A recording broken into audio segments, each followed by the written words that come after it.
All right. Sorry about that. We had a little bit of a technical glitch there in the form of my cat. I'm going to have to throw her out the window here in a second. Hopefully you guys can hear me now. Give me a thumbs up if you can get in the chat and you can actually hear me. I'm sorry about that. Hopefully my volume hasn't gone out. Are we okay right now? Okay. Yeah, YouTube's got a crappy integration system here. If anything gets touched or wonky, it just, this is why I can't even use OBS or a streaming thing. It just gets completely, we're good? Okay, good. Good. Thanks. Sorry about that, guys. I apologize.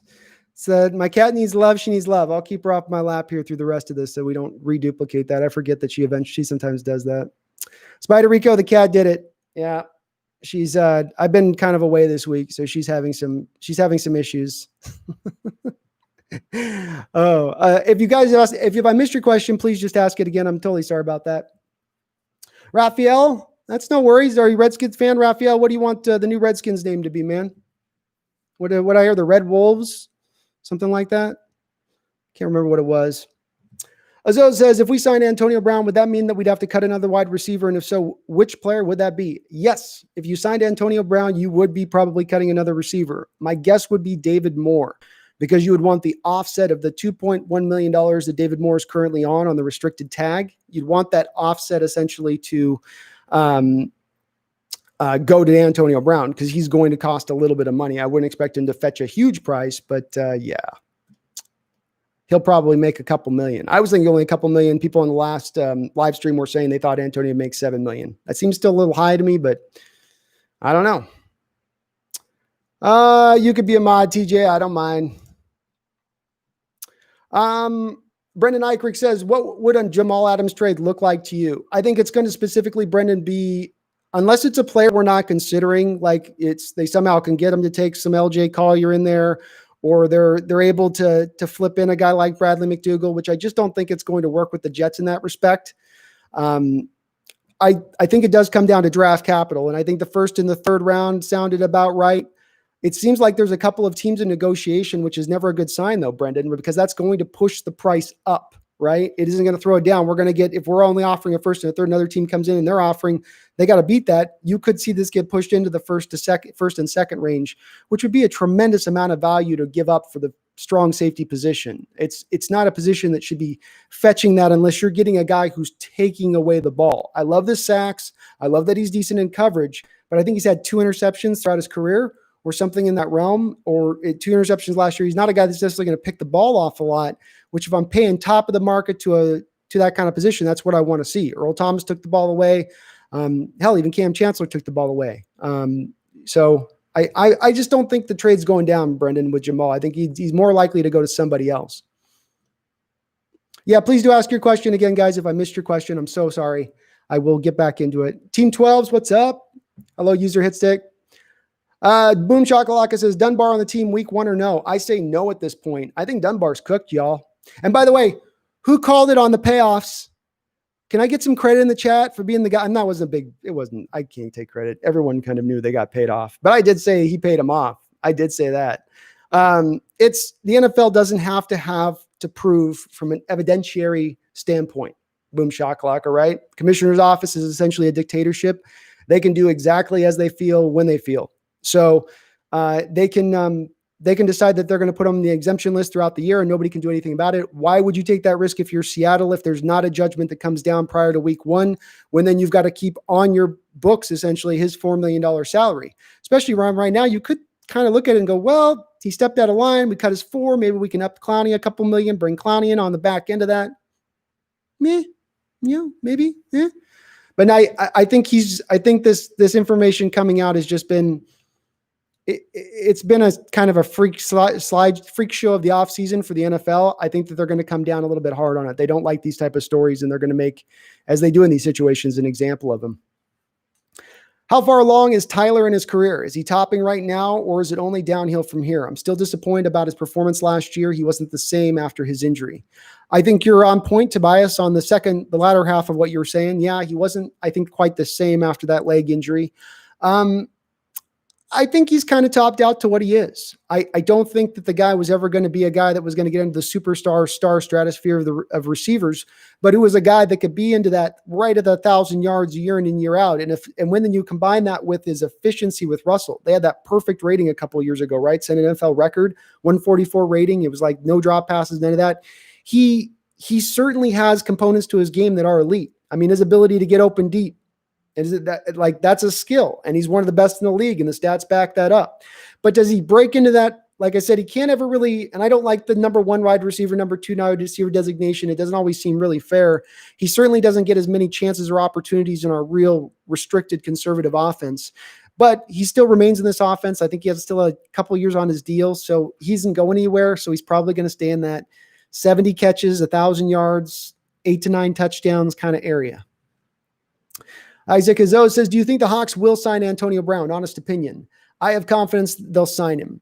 I think Seattle may sign him, but the only way I think they'd sign him, Isaac, is if they had already gone into the season, because I don't think that we're going to necessarily get a ruling from the commissioner's office on this prior to the year. And if that remains hanging over the top of Antonio Brown, I don't know if Seattle wants to take that risk until that's completely settled. So if it gets settled, then yeah, I feel like if it's settled and they're like, there's no punishment to him, we'll consider it time served for last year, because everyone knew he'd be on the suspension list if they were signed him last year. So we'll just let him go to a team. Then yes, Isaac, that would occur. But if this stays off in this weird limbo phase with Antonio Brown, where commissioner's office doesn't rule on anything because they say they're under the auspice of we're still investigating, we're looking into it. Well, then it's going to take a little bit more time. And then Seattle, why take the risk? Just like last season, why take the risk at that point? DeMarco Ramos, you be yanking their chicken over there? I don't know what you mean by that, DeMarco. What will happen with Dunbar in the secondary? Yep. So Maxwell, just kind of, as I just said with that, I think he's on, the exemption list. And I think that he's probably going to be on the exemption list for the year. Because if they feel like he participated in a robbery and then a cover up on top of it, that's not just one thing, that's 2 things then, right? He's gone for the year by the commissioner at that point. In my opinion, and I'm looking at rulings in the past. I'm looking at a guy like Greg Hardy in his situation, that's a completely different situation as far as what went down with that. He was throwing his girlfriend on a pile of guns, I think. But still, it was a similar type of thing where he eventually paid her to kind of go out the picture and be silent. It didn't absolve him. It didn't absolve him at that thing. They've seemingly, you could say, maybe have done something even worse because it's armed robbery. So it could be considered by the commissioner's office even a worse offense, which is what I would anticipate. Boom Shakalaka says Jamal Adams is not going to be moved here, is he? I just don't think so. It's your position of strength. The cost is going to be very high. Yes, you get the first year of a discounted rate on him, but then he's going to want top of the market price moving into next year, which is admittedly in strong safety is only about 15, 16 million per year. But still, those 3 things all together to me make it unlikely that he probably comes here.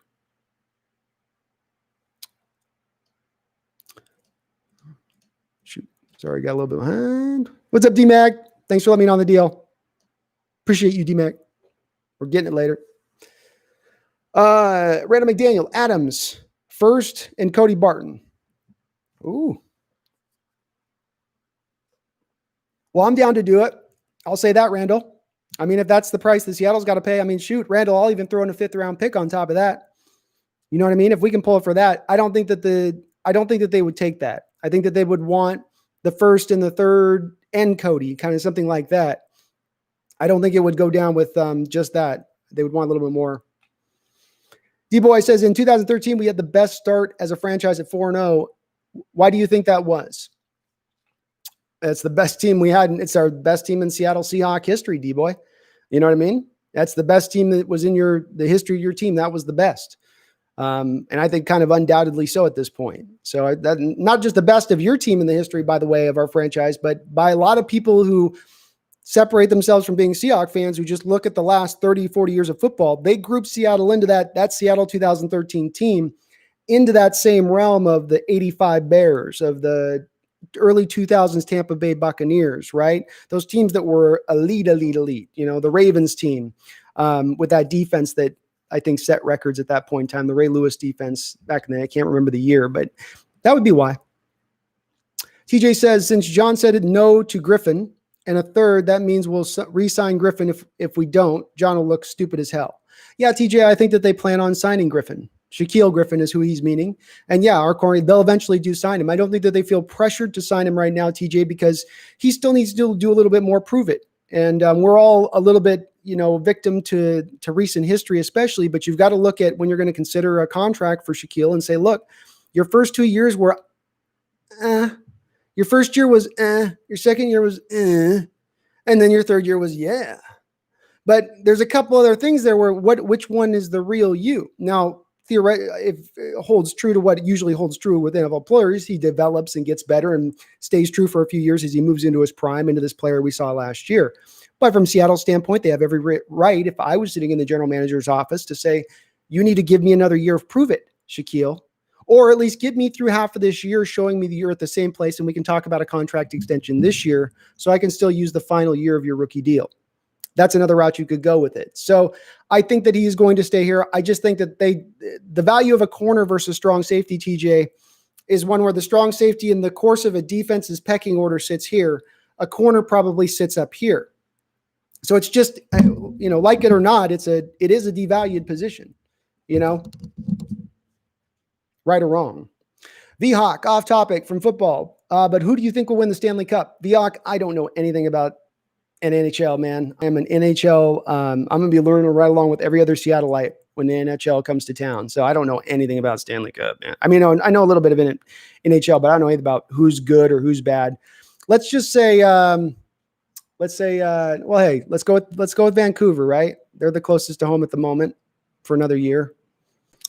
It seems that more NFL teams are doing more trick plays nowadays. Can you see the Seahawks doing more in the upcoming season? I really wish they would, D-boy. I really wish they would, because actually Pete Carroll is very good with trick plays. His offenses tend to, if you go back through history the last 10 years and when we ran trick plays, more often than not, it does work to a high degree. And part of that reason is because this comes down to scheme stuff. I often knock our offense for being schematically simple and very 1980s-ish in the way it's run. But to their credit, one of the benefits to running that type of 1980s offense is that the trick plays work all that much more better, because teams become so locked into your predictability and where the play is going pre-snap and the pre-snap reads, and knowing that they're not going to be fooled as often as they would be on a team with the schematics that were all over the map, like the Patriots, for instance. Then you can do a little bit more praying then with the trick plays, the flea flickers, right? Or the throws off of a fly sweep, for instance. So I'd love to see him do more of it, man. They're very good with it in recent years. Ante the Petrich. The name for the Washington NFL team should be Washington Militia Fighters. That might be a little too political at this moment. Josh and friends, sweet Seahawks shirt. Thank you, brother. Come back, Sonics. Please come back. Please come back and bring them back. With Carson probably on the go, would you make Penny our running back? And he will see a lot more playing time this year. I kind of want to see Seattle more just wrap their heads around what they want at the running back position and just make their peace with it. And specifically, Pete Carroll being enamored and sort of obsessed with the Marshawn Lynch model of running back. The Chris Carson style, the Thomas Rawls style, the Eddie Lacy style. We can go, heck, even DJ Dallas falls into that mold from this last draft. Whereas Penny doesn't. Penny's not that mold of running back. And so rather than us trying to make it work for a running back who really doesn't fit into our scheme of inside zone, which is what we seem to want to run 70% of our running plays. And if not that, then we run to read option, which is also basically a run right up the middle. I feel like he's going to be very effective probably on the second team he goes to, because they're going to use him right. But I'm still not convinced that they're willing to give Penny his chances. They're going to ride with Carson this year, and then probably Carson, probably moves on after next off season. There's a couple running backs coming up for free agency next year. I don't know if those teams are going to be able to really get away with using the franchise tag on those players. It's become really a sore spot for running backs in particular. You saw Le'Veon Bell sit out a whole year in order to not sign that franchise tag, and it costed him. But it was a lesson learned probably as much for the teams as it was for the player in that standpoint, because teams are always anticipating at one point or another the player is going to come in at some point to get the accrued season. But maybe that doesn't happen with some of these running backs where they say, to hell with you. I will wait it out a year. I'll let my body heal up. off the rookie pounding it's taken from the first 3-4 years. Michael Wright says, you deserve credit even though we all knew about Dunbar. Yeah, I was going to start like patting myself on the back, Michael, but you guys all knew that stuff. We knew he paid him off. We all knew it. Jeremy, we need a pass rush. We are wasting Wilson without addressing pass rush. It was my number one, that was my number one priority this offseason, was to not just nominally improve the pass rush, not just marginally improve the pass rush, but to exponentially improve the pass rush. I wanted bodies. I wanted us to bring as much as we could bring in and really soup that up, because my contention's been, because we play so much zone and because that makes it simple for the offense, or theoretically simple for the offense to read where to go with the ball, how to attack that defense, that you need those guys on the front four who can generate the quick pressure, who have the high pass rush win rate, right? Those guys, those 10 percenters, those 10 to 15 percenters. You need to stack the line with a bunch of those guys. And if you do that, you can overcome the simplistics of your scheme and you can still be a very effective defense. We've not done that though. That's not been, and there's a reason for that. I think I am falling into a camp of thinking maybe Snyder was visionary and looking ahead to next offseason and understanding this year is going to be an absolute crap show. So there is maybe a reason for that, Jeremy, as to why they didn't address it this offseason. And they were so tepid about just Bruce Irvin, Benson Mayowa, not really pushing for a really good offer with Clowney. You know, it's feasible with it. I think they're still going to do one more thing, Jeremy, though. At least feel assured in that, okay? We're not done where we're sitting right now. Somebody else mentioned, I think Schneider and Keller are just waiting for things to really go live, for the Bull to be live fire ammunition before they really go grab that last guy, be it if it is just going to be an Everson Griffin type, which seems like maybe the likelihood at this point if they can't get Clowney. I actually think Dumbass will play week 1 because remember when Kobe was charged with rape and he was still playing during the investigation. It's an okay point, TJ. The thing you've got to consider here is that the NBA Players Association and the NFL Players Association are two completely different beasts. And the NBA Players Association is one of the stronger unions, probably just behind baseball, in their ability to band together in negotiations and not get bent over a table by the owners like the NFL Players Association is constantly having done to them. So the problem here is the players gave up a few years ago to the owners and said, we're having too many of our guys are getting in trouble, and it's casting a stain across all of us, and it's making us all be viewed under this terms of being kind of outside lawless sort of guys on their off time. And they didn't like that. So they handed over, not even in negotiations, they just handed over their rights over to the ownerships and said, Goodell will now have the power to basically unilaterally decide whenever he wants punishment for a given player without evidence, just based on general hearsay even. Okay. And that's been why, TJ, it's so much harder in football on these guys, and they got to stay so much more in the lines because that was given up by the Players Association to Goodell. Jose, you can absolutely be a mod, my man. Be gentle. My mods, be gentle. Just that's my other thing with this. I know that we've gotten spammed in the chat a couple times. If we get a spammer, give me the opportunity to check him. After I check him, if he ain't coming correct, then we'll launch him.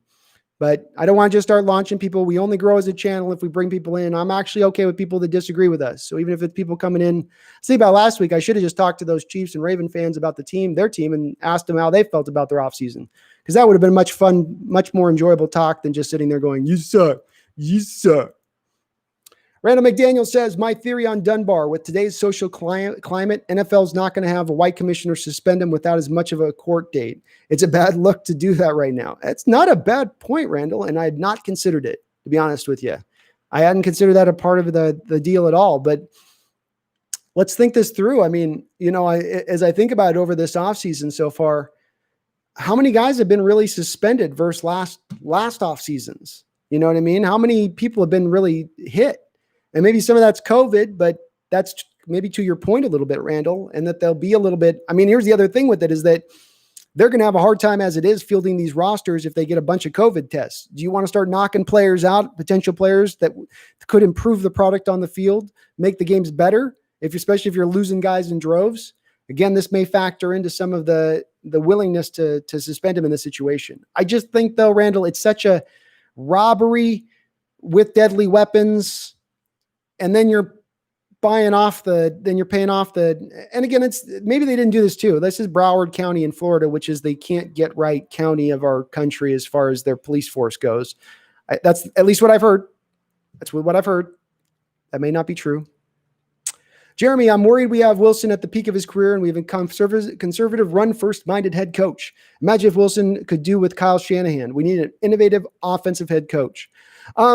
Yeah, I think, Jeremy, you're right. I mean, look, I'm not against anything you're saying, Jeremy. I thought that this part of this offseason and why I originally wanted to see us go for it was the fact that I think you are in the middle of Russell Wilson's prime, not the beginning, not the end, in the middle. And being that as it may, now is the time to strike. Now is the time to hop onto that side of the boat and go for it while he is still able to elevate. I mean, I was going through some stats, which I'll bring up here in a second on Russell. They have just been coming up for me on Twitter here and there. And you go over it again and again, and you're just going, man, the guy is elite in everything. I mean, I was looking at today. So no quarterback was better than Russell Wilson in 2019 when passing out of the pocket. He had an 89.7 rating. Number one. He was the highest graded quarterback on scramble drills, 93.1. Just Pro Football Focus grade when throwing beyond the first read last season. Russell Wilson was the highest at 88.8. Want to know who the lowest was? Jared Goff, 39.4. So when the quarterback had to go off his first read to a second read, Russell Wilson was the best last season. And if you don't want to get mad right now, you might want to pause for the next few seconds, because think about this logically. The team, from how they've built this team up right now, looks at that stat and they go, you've got a quarterback who you probably want to get as many targets out on the field as possible if he's very adept at going through multiple reads. Wouldn't you? You wouldn't want to just give him one or two options like in, one wide receiver, two wide receiver type formations. You'd want 4 wide receivers, 2 wide receivers, 2 tight ends. But that's not what they really do, right? Our scheme doesn't really do that. We don't do a lot of spread concepts. We do some of it, especially when we get down in the red zone, but it's not really a tried and true part of what we do offensively. And you've got all these stats of what Russell's doing that are not just elite, the best in the league. Pro Football Focus said he was the most valuable player last year. But they are not going in this direction of it. And if anything, Carroll seems to be perplexed by people not understanding why they're not going into it. He just had a interview he gave last week where he talked about the fact that he's like scratching his head going, I don't get with these people with the Russ Cook thing. I don't understand it. I mean, if you look at all the teams that went into the playoffs last year, most of them were all running teams. Few were actually high volume throwing teams. And I knew he was going to go back to that cherry pick stat when he got a chance, because I don't think that that's necessarily pertinent to teams recently that have gone to the playoffs. And I think that it is a little bit of I just feel like it's a little bit of a cherry picking of last year. And it shouldn't be. To me, it tosses out the fact completely that you've got this Superman-like player at the quarterback position, just concentrating with laser focus on being a good running team, but not even letting that part kind of enter into your decision-making or how you factor out that's the part I think that gets caught for me. I know I'm getting stuck on this tangent. I'll get off of it. Oh my goodness. Okay, I'm going to catch up, guys. Promise. If you could change our defense from a 4-3 base, would you change it to, or would you keep it the same? I would run, D-Boy, a same 4-3 base under, but I would implement wide 9. I'd implement more wide 9 at more moments and times, especially if there's a higher propensity of it being a passing situation. I would change out the scheme to more of a wide 9. But I would get hurt a little bit more in the running game by doing that, which I'd be okay with that. Thanks, Tobias. I appreciate you mentioning that. Please do give this play a like if you like this stuff. It does help the channel grow. Ante the Petrich, do you think we are going to beat the 49ers twice this year? Nah, I think we probably split them.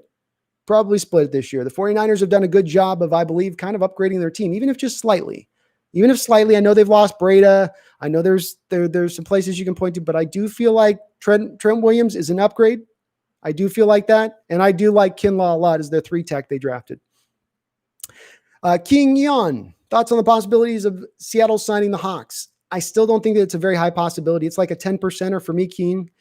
John Clayton just had his thoughts he posted this last week on this, where he put the chances at about 5%.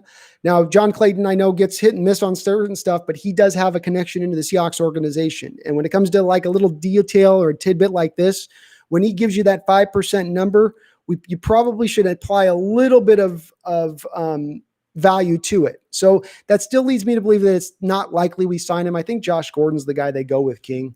That's just the natural way with it. Michael Wright says, would you rather do gamble on Dunbar and AB or trade for Adams for whatever price it takes? Oh my gosh. Talk about the lesser of two evils, Michael.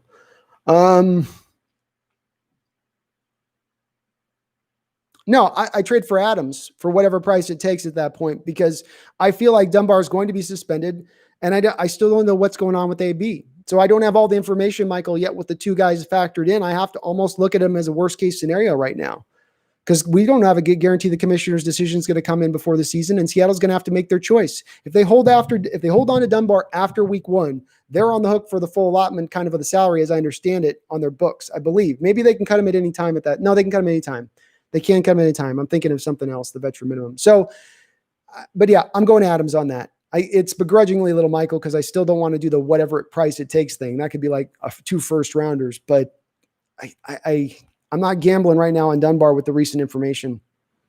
At the end of the season, what is our division standing? Who's in first, second, third, fourth? I've got the 49ers first. I got the Seattle Seahawks second. I get the Cardinals third, about 9-7. And then I do have the Rams fourth at 5-11. Did you predict that we are going to be in base as much this year as we were last year? If not, what is the normal setup then? Middle linebacker plus Will or Sam? How does it work? I don't know if I predicted we were going to, I can't remember honestly on that, Tobias. I'm sure I talked about it at some point last year, but I can't remember what I said about if I thought we were going to go more in base, because you knew Michael Kendrick's coming back on the $4 million salary. They did a 1-year, $4 million deal with him. You weren't going to have that for him to sit on the bench a high propensity of the time, which is that if you play it straight, which is what you're asking, you just play it straight up to what the offense is doing. So if the offense goes into the 3 wide receiver formation, you're bringing a nickel cornerback on the field. If the offense is in 2 wide, you're going to have the third linebacker on the field. That's the general rule of thumb. There's certain things that can change into this, like 2 tight end sets and whatnot. But even in 2 tight end sets, you'd essentially treat it like you would the 2 wide receiver sets. So you'd have the linebacker on the field. But what Seattle's done, Tobias, is they've slid out to that nickel situation where here comes the 3rd wide receiver out on the field, like John Ross with Cincinnati last year. And then you got John Ross matched up against Michael Kendricks in coverage, and that's not a good thing. So it doesn't make a lot of sense why they did that. Not many, of course, no other teams came near. I think they were 67% of the time they were in base last year. No other team came close. The second place team, I want to say, was maybe even the Cardinals at like 33%. So Seattle was above and far and away above everybody else on that base defense. And it was it wasn't smart. It wasn't smart. Boom Shakalaka. How did the Chiefs pay big contracts for Hill, Kelsey, Mahomes, Clark, and now Chris Jones? Are they over the cap? They're not over the cap. They are certainly in win for it, go for it now mode, boom shakalaka.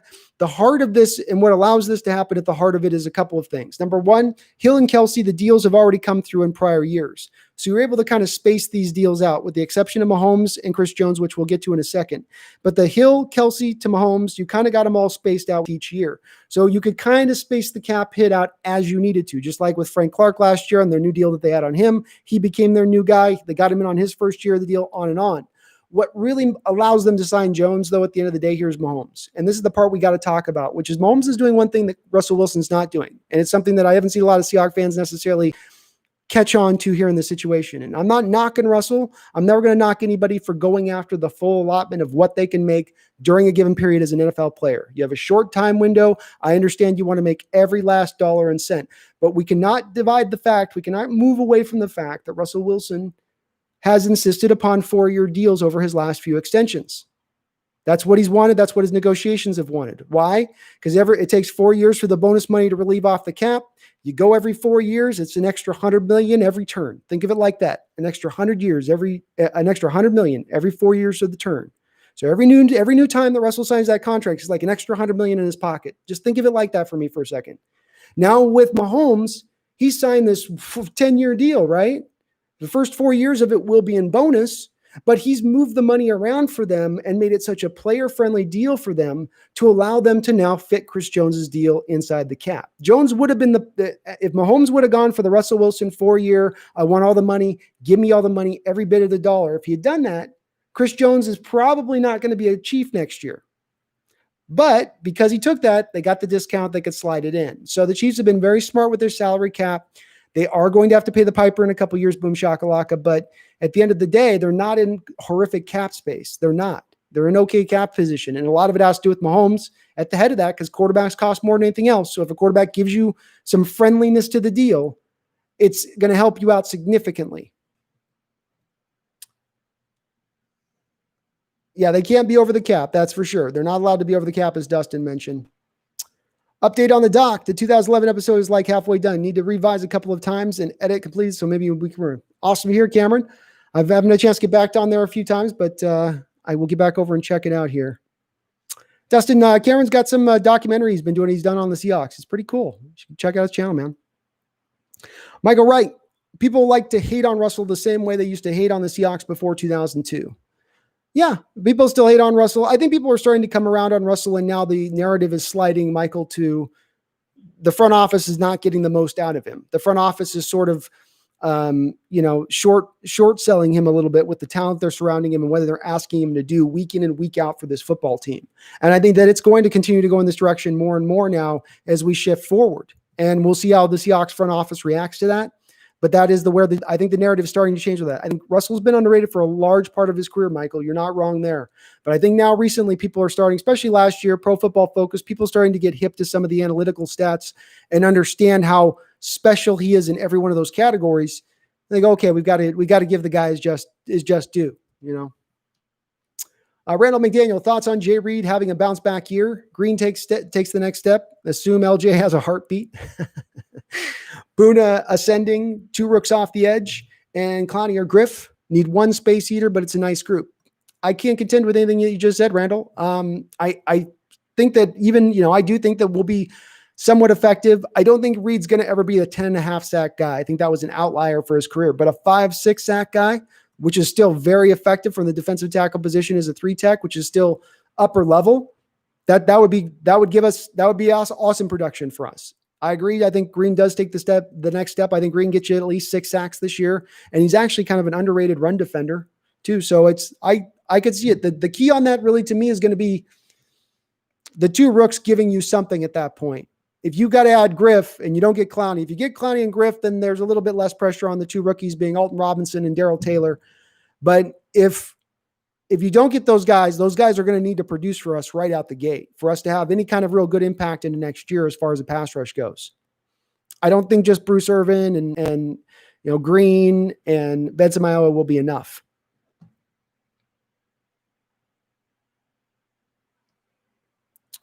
Ringo on the drums. Why won't Clowney sign with a team? Like, fuck, man, just sign with somebody already. Well, Ringo, in talking to him, he's not being offered anything close to what he thought he was going to be offered at the start of the season, number one. Number two, Ringo, he has the reports of what you've heard him being offered are not what he has been offered. So, Ringo, imagine this. You're going into the offseason thinking you're going to get the biggest payday of your career. Not only do you not get the biggest payday of your career, but you're being offered less than half the value on a per year basis and really no multiple years. Are you going to be quick to sign that deal, especially with a COVID pandemic going on where players could be unduly in a position of being more vulnerable than the general populace potentially? It's almost like a formula you kind of break out to and you go, well, I don't know if I would in that situation. Why is the onus on him to do that?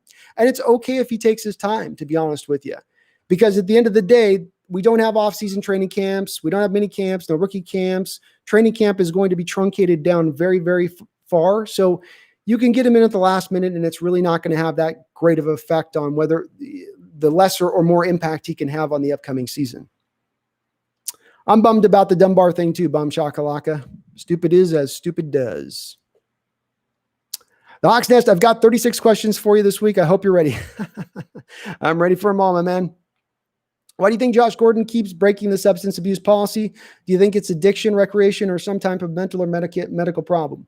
Well, I think the one thing with weed is that, as I understand it with Josh Gordon, he kind of grew up with it. It was very much a part of his life growing up, even from a very young age.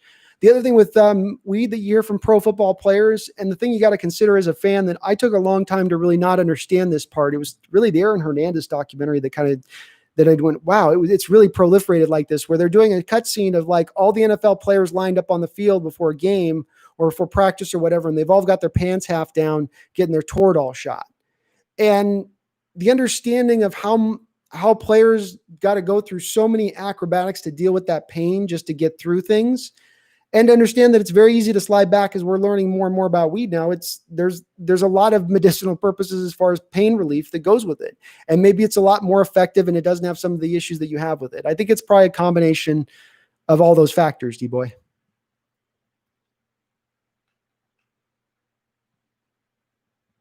Yeah, Dustin, it's a good little doc, man. It's cool to check out. He's put some good work into it. We all got a starting point, Cameron, you know? It's a good little doc, bro. I think you did a good job on it. I need some narration though, Cameron. I need you narrating. I think on the remastered, I want to hear some Cameron narration. If I can pull off narration, you can pull off narration.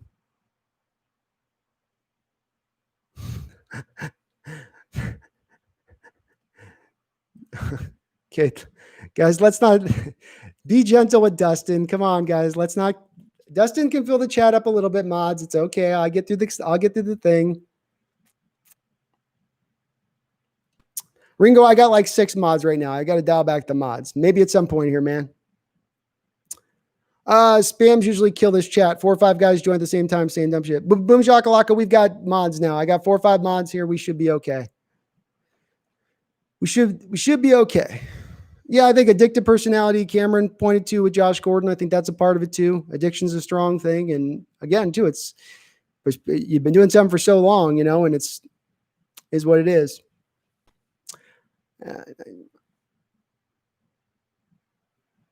We can let Dustin talk here, guys. But Jose, don't kill him too much on the comments. I can get through it. I'm already getting down through the comments here. I'm getting through it. Are players allowed to take CBD now? I think they are. Michael Wright, Russell is not overrated. Look at his stats. He's very underrated. How does Dak Prescott and Carson have MVP votes over Russell? Michael, I don't think he's overrated at all either. What I was saying, Michael, was that I think he was underrated throughout his career. And I think the narrative is now starting to shift towards Russell is great. He's amazing. And the organization is underselling him. That's what I was trying to say, Michael, was that it's not that he's not great. I think he's being observed in that great role. Why he doesn't get the MVP votes, I think, is maybe a little bit separate. So if we're talking about the writers who vote on the MVP versus, let's say, talking heads, because I think I'd want to split the two up. If you look at talking heads type, they've come over finally onto the Russell train. They finally come over to this boat.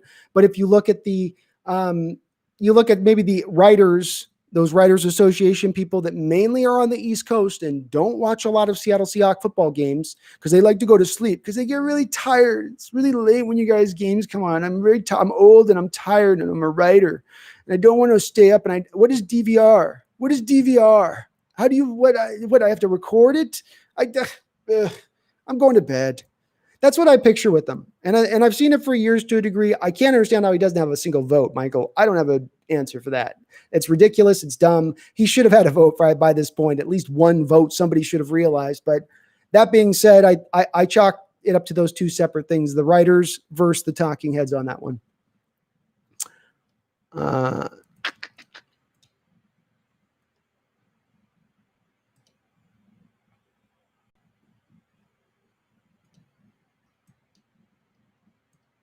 Oh, man, I can't believe how far I get behind. I think I'm getting caught up on questions here, Michael. In the last 10 years, the Seahawks are 15-7 against the 49ers. What do we have to do to keep that momentum going to keep beating them? Well, the Niners are sort of a sink or swim type team over the last 20 years. So they get really good for a couple years, and then they fall off for about 4 or 5, 6 years, and then they get back to being really good. So you're going to tend to beat the hell out of them during that time where they're crappy. You got the Harbaugh phase, you got the Shanahan phase. And then in between that, you got a lot of crappy football, right? Remember they had the coach with the chest hair? Like, it's kind of just what it is. Space, you said Russell's overrated. If I said Russell's overrated, I take it back. That's not what I meant, Michael. I meant, I can't believe that's what I said if I said it. But if I said it, I didn't mean it. I said he was underrated through the first part of his career for about the first 6 or 7 years. And I think over the last couple of years, the narrative, the given narrative that's out there about him has started to open up. But no, I don't think he's overrated. So please do not believe that. Newcomers who makes biggest difference. Dorsett. Randall says, who of the newcomers makes the biggest difference? Dorsett, G-Reg, or Hyde? G-Reg.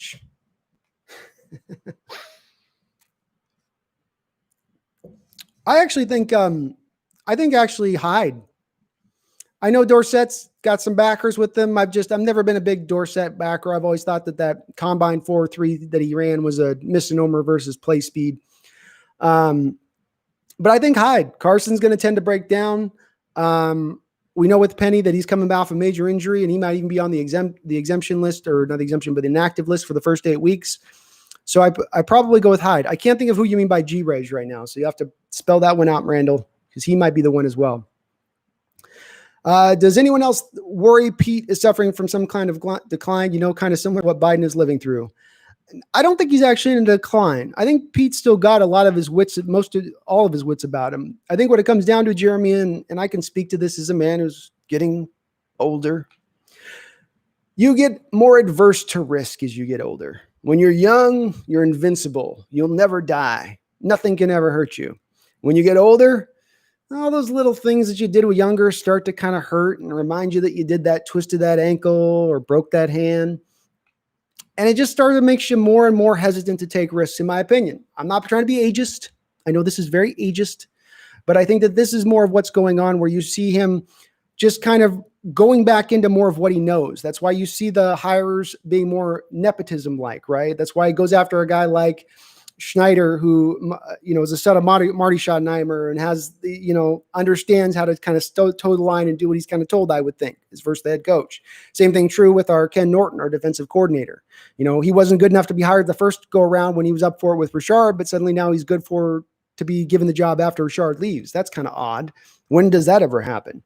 So I think he's just getting more comfortable with sticking with what he knows. Russell could most likely be the best quarterback if we ran more passing plays. Sadly, the Hawks offense play style is run a few, pass a few, run a few, pass, and so on. Yeah, and more specifically to your point, King, they do a lot of predictive play calling early downs, a lot of first down running, right? When we're told by the analytic community that you actually want to probably pass more often on a first down because it's going against tendency.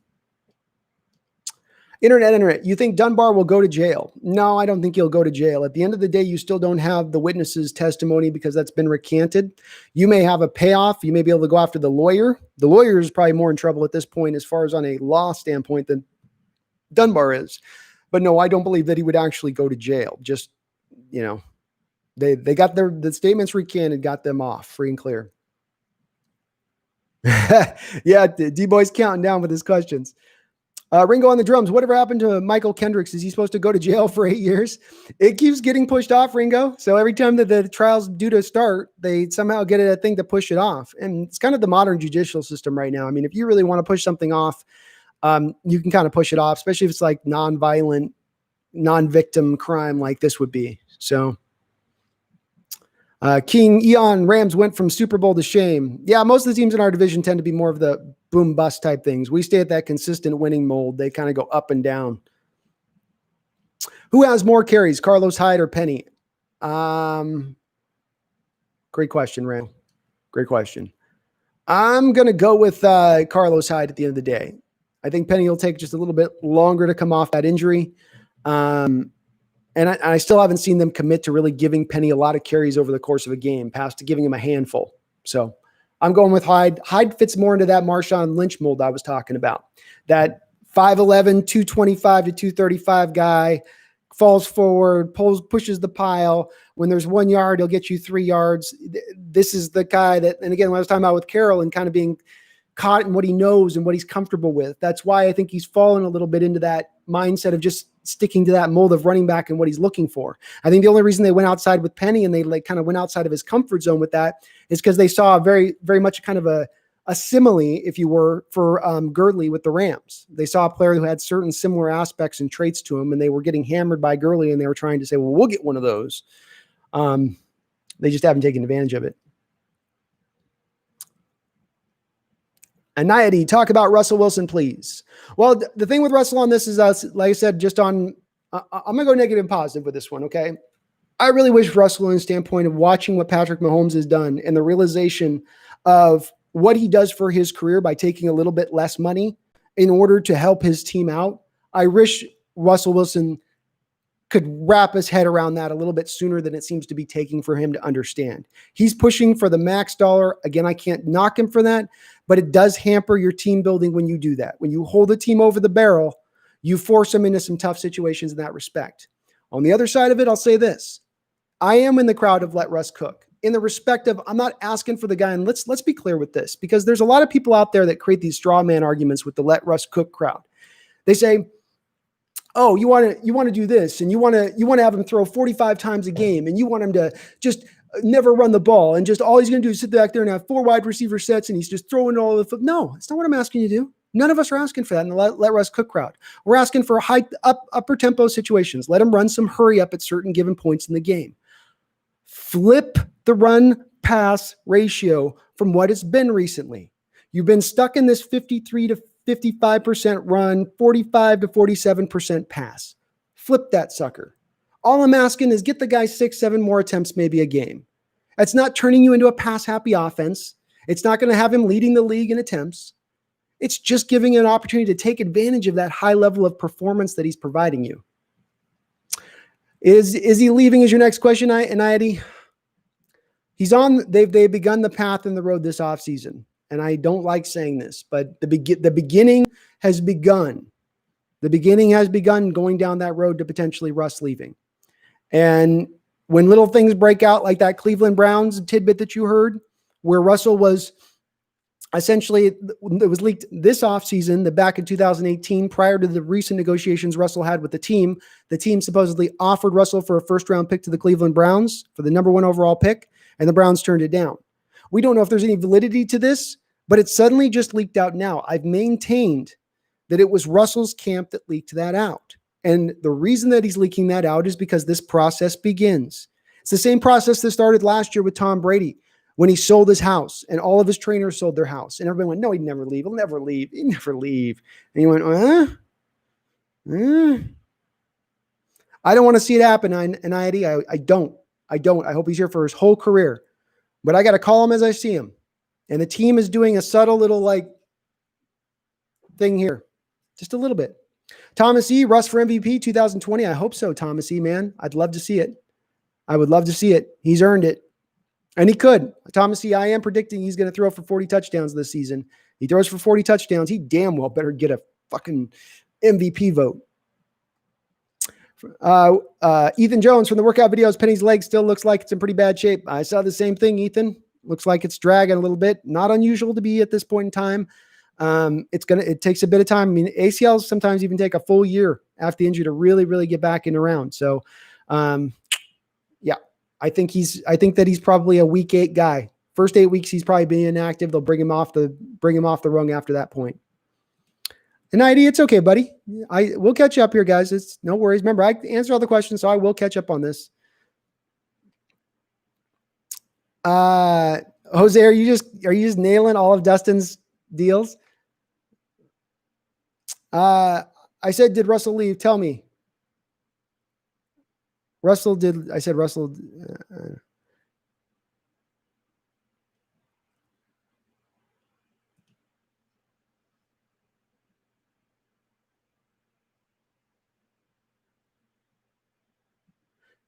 It's okay. Chill, guys. We're good. Debo 20. What young prospect are you excited about on offense and defense on the Seahawks and not on the Seahawks? Prospect. I'm really excited by Darrell Taylor. I went back and watched some tape on him this last week. And I know I keep coming back to it, but that bend he's got is sensational. And bend might be the one most important trait for an edge pass rusher. The ability to get low to the ground, full speed, and turn. These guys that are 6'5", 6'7" at tackle, these tall bodies, they can't get that low to the ground, especially at the high rate of speed a guy's moving when he gets around it. And you see it on the tape, especially in that June sophomore tape against Isaiah Wilson in Georgia, where Darrell Taylor really had his way with him, D-boy. You saw that bend, that ability to get really low to the ground and cut around. And there was times it just didn't seem like Isaiah Wilson in that first matchup could do anything about it. And there's those moments in tape that really pop out. Can he consistently do it? That's the thing, because you didn't always see it every snap. It would kind of come and go, but the ability's there. What moves would you most want to see the Seahawks make before the season starts? Jesus, guys, Jose, we don't have to let Dustin back in, man. We're all good. So if Dustin come in, I don't want to cut people out. I know this spam. We're not getting spammed. I'm not that far off chat. Yeah, I don't know what that was for. Let him back in though, Jose, please. I don't want to cut people out of the chat. I don't want to cut off chat and spam. I don't want anybody muting people unless I say let's mute them. So give me a chance to check before you got moderators, before you do anything. Prim Clips, who do you think we should re-sign after this season? Shaq Griffin and Carson's contract coming up. I would sign Shaq as long as Prim gives you the same kind of performance he gave last year. I'm never going to expect him to take away the ball. Cornerbacks have ball skills or they don't have ball skills. And a lot of cornerbacks end up cornerback rather than wide receiver because they don't have ball skills. So I'm okay if he doesn't develop that. He's going to have to hammer out as he can't go top of the market on me if he ain't taking away the ball, but I'll pay him and I'll pay him well if he can put up the same kind of year as last year. Carson, on the other hand, I do not pay running backs. Won't do it. Refuse to do it. Can't be really. I could be talked into it, but you'd have to make a great argument as to why you're willing to pay a running back top of the market. It's failed so often recently as to just seemingly not make any kind of sense. I don't think it's, I just don't. I don't think there's a good reason to do it. Even if he's wanted to be paid only 8 or 9 million prim, it's just money not well spent at that point, in my opinion. Seahawks firm didn't receive the first time out by giving a mod. There would be something real wrong with this world. I'm sure Dustin agrees. Yeah, Jose, just please, let's let Dustin, Dustin, if you're back in here, just come back in, man. I don't want to kick people out though, Jose, man. We want to make the channel grow. So mods, we can't kick, don't mute. I will check first. Let me check first, and then you guys come into play if I ask for you. How does Darrell Taylor compare to Frank coming out? Size, speed. I always heard Frank was a sparked up. Taylor didn't have the stats that jumped off, so it's based on potential, I'm assuming. Yeah, I would say that Clark was a little more yoked up for Randall when he was in college than when he actually came to Seattle. They actually had him lose a little bit more weight to kind of fit more into that potential Leo role where they really want the Leo to be a little bit more like Darrell Taylor is, into more of probably the 255-ish, 259, even up to 265 range, but try to keep him a little lighter so they can keep that speed. Bill Robert, I'm sorry. We're working on the moderation thing here, man. It's a work in progress. I'm setting the ground rules. I apologize for that. Come back in on your other one. It's I think I've laid down the groundwork. We've laid the rules down, guys. We know what's up. But yeah, Taylor's not like Frank in that respect, Randall, because Frank was so strong. Part of what I loved about Frank coming out wasn't even his pass rush. It was that you weren't going to be able to run at him. Right? He was a great run defender. I know this is going to shock some people. He's a great run defender in college. He lost the weight. And I think in some of losing that weight, it made him a better pass rusher, but I think he lost a little bit in the run stuffing because he was never as good a run stuffer as what he was and he showed in the college tape. So they're really kind of different prospects in that respect. They just kind of are. But Taylor, and I would also offer this too, Randall. Taylor's got much better bend than Clark did. Clark's got all right bend. Darrell Taylor's got some elite bend. It's probably the best in this draft. Bill Robert, I'm sorry about that, man. We'll get the moderator thing. Again, this is a work in progress, people, please. Yeah, I don't think players should be suspended for weed either. I think that at this point in time, it doesn't make any sense. The NFL's got to be weird. They got to be a little reticent though with it. You guys got to remember with them as far as fully just embracing and going with it is that they got their little relationship with the IRS and the federal stuff. And so they've got to stay within the federal rules, which weed is still illegal federally. So they got to fall into that because if they fall out of that, they could lose some of their golden goose, Yeah,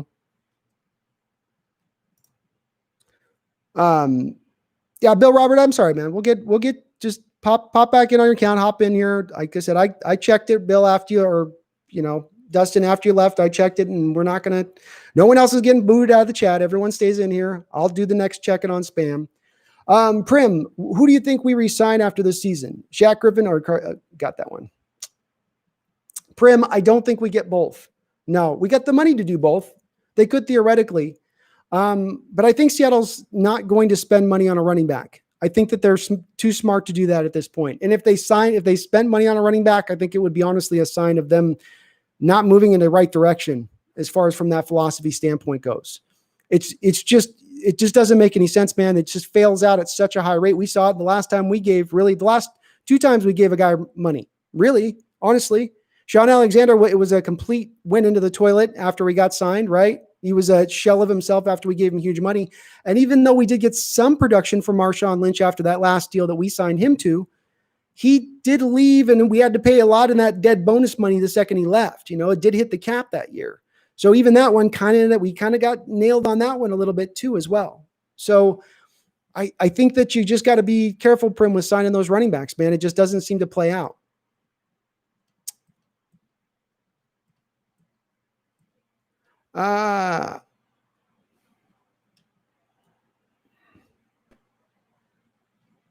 Yeah, D-Boy's got some great questions, man.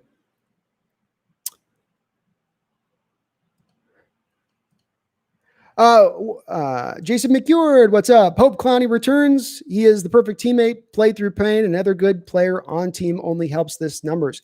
Another little tidbit I'm going to drop for you guys right now. I've been saving this one. In talking with Jadeveon, the Seattle's 4-3 scheme does have some certain tendencies towards the players being asked to play the run first, even in situations where you might think they'd be going to pass rush. And it does inhibit some of the effectiveness of pass rushers when you are asking them play in and play out to play that run first above all else, especially in a league that is moving to more of a pass happy type of a league. That makes sense to you guys? Just a little tidbit he dropped on me.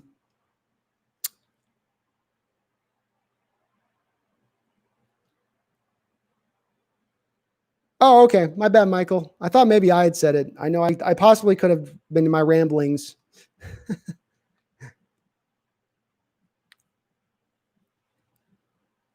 D-Boy, what happened to your question? Thanks, Jason. I appreciate that. Always appreciate you hopping in the chat, man. Tobias says, are we forgetting the genius of Sean McVay? He's still going to make the Rams competitive, and we always play the Rams hard. Yeah, I mean, I don't know if I necessarily bought into the genius of McVay. I thought he understood how to attack our defense very well. And the X's and O's for going after our defense, I thought he was really well. He benefited certainly from having a guy like Wade Phillips across from him who could basically take over half of the team and not have Sean have any real need to do anything with that side of the ball. You relieve half of the coach's duties. It probably makes it a lot easier to do the other side of the job. He doesn't have Wade Phillips there anymore. They have drained out a lot of talent. They went for it over the last couple of years, put their cap right up against it. I think that they're going to struggle. I do. And I think that they played us hard over the last couple of years. I don't think they play us hard this year. I think we beat them both times, Tobias.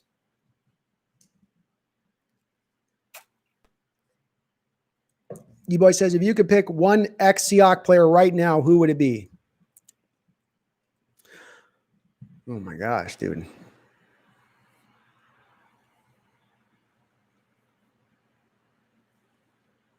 I might have to think about that, D-Boy. I mean, off the top of my head, I was going Walter, but then I said, oh, wait, you got Dwayne Brown. So for next year, so it's just for this pickup for next year. And maybe I would go in the direction of a Steve Hutchinson even, because it would be the thing that would upgrade the team. But no. I'd call Cortez Kennedy. I'm going to go Cortez, D-Boy, because you had him at 3 tech. Now you can bounce Jaron over to 1 tech. Puna comes off in a rotational. I go Cortez. Evergreen, damn YouTube not giving the notifications. Got to hit that notification bell. Even then, I know they sometimes don't. It's weird. I don't understand why they're so odd about that. Sometimes you get it, sometimes you don't. I've heard that. But yeah, says Tobias said, better late than never. Welcome, Evergreen. The Hawks Nest, are you a fan? What kind of fan do you like? Are you a fan? Fight fan? Oh, kind of. Yeah. I'm, maybe this is like, it shows my, level. I liked UFC's back in the old days, D-Boy. So I liked it when they went out there with their hands and it was like you had a karate master fighting a barroom brawler, or something. It was just the spectacle of it was amazing back then, and anything could happen. Sometimes now it gets a little bit too roly-poly for me. Just a couple of dudes rolling on the ground and not a lot happening, and gets boring at times. But when you got a good stand-up fight going back and forth, yeah, I love watching good stand-up fights. I don't have anybody really right now I'm a super fan of, to be honest with you, because there's not a lot of I feel like there isn't a lot of necessarily great strikers right now out there. Seems like you got a lot of like Nurmagomedov types that are, pull you to the ground and bang on you. I like Mazabal. I like his attitude. Oh, G-Reg, Greg Olson. I'm sorry, Randall. I know all about the 7th floor crew and third leg Greg. That's his nickname, folks. If you don't know, Greg Olson's rap name is Third Leg Greg. Just do some math on that one. But yeah, I'm gonna maybe go then with him, Randall, because I don't trust. I still have not seen Disley play a full season. I think Olson's got some stuff in the tank. I think he knows this is going to be his last year, and he's going all in on his training. And it's just like it's just for this year. I'm pushing to do it. I think he's going to come out and surprise some people. Prim Clips, what are your predictions on what Shaquille and Carson's contract may be? Okay, so Carson, you would be looking at probably somewhere in the neighborhood of a 4-year, $37 million deal, probably something like $19 million signing bonus in that range. Shaquille would be more of like a 4-year, 53, and you're probably paying 30 bonus on that, something like that. He's going to be around the 14 to 15 million per year. If in my estimation, that's about what I'd be paying on him. Remember the times is I like the idea of letting Russ call some plays. I do too. It'd be part of what I do with the up tempo I was talking about. So just select moments, not throughout the game, not all the way, not all the time, but select moments you run some up tempo stuff. And then doing the up tempo, he's the guy calling the play. Let him read the situation on the fly and go. So he can go at the ultimate speed, quickness, fast, get the next play out and go. It's where you get to take advantage of these defenses and they can't get the substitutions out. They can't get their little specialized play in. They're suddenly scrambling themselves to even get set before the play starts. Russell's taken advantage of that in the past, and I've seen it be very effective even for Seahawks teams going back years. It was part of really one of the tenets of Mike Holmgren's offense was tempo.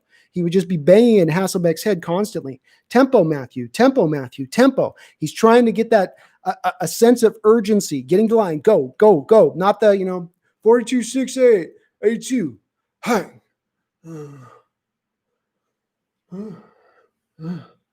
No, up on the line with a purpose. Know what you're doing, snap, go. And that's what you get with some of that. So I'd like to see some of that too. I think it'd be good.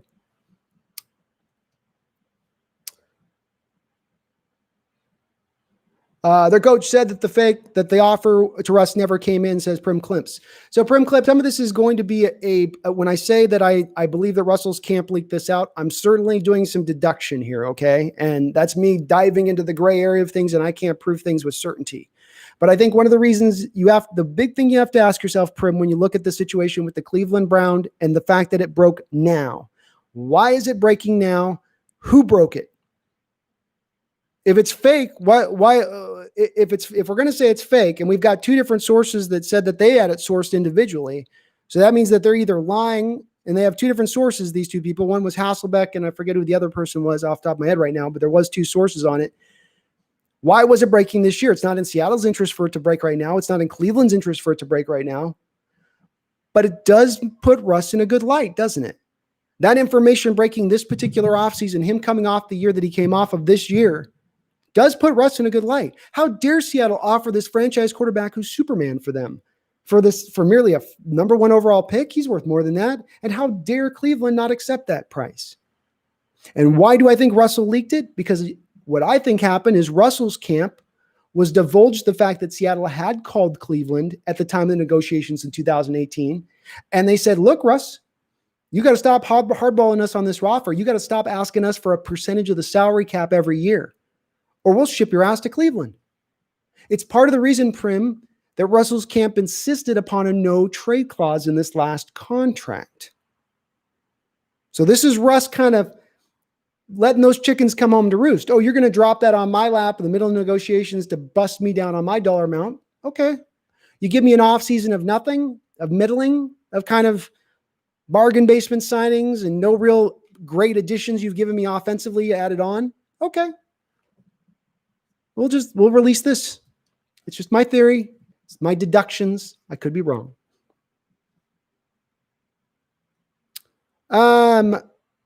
Bill Robert, I'll look into getting you unbanned tonight, Destin. So let me work on it tonight. Let me get through this live stream and we'll get this figured out. Okay, Bill?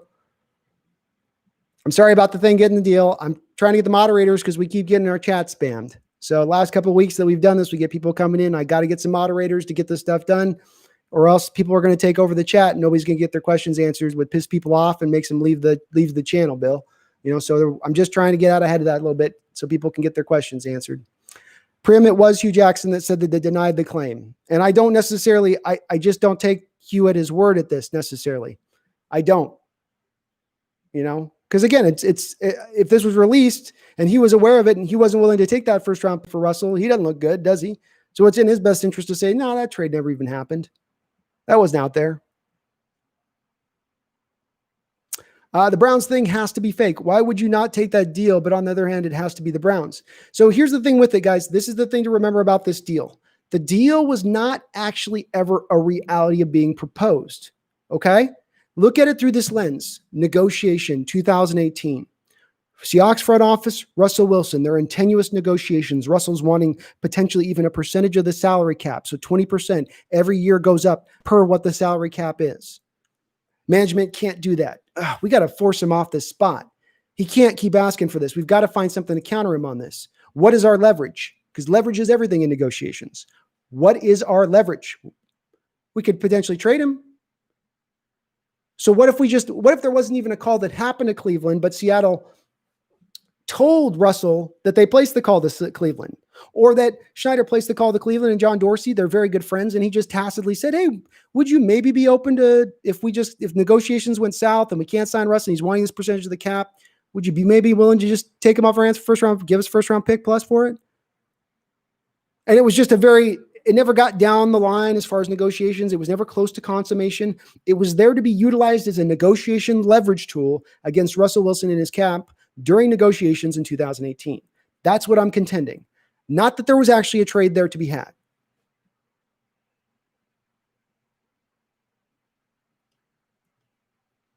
I don't see Russell leaving as long as John is GM. I think if Pete leaves after the season and we hire an offensive coach, he'll be happy.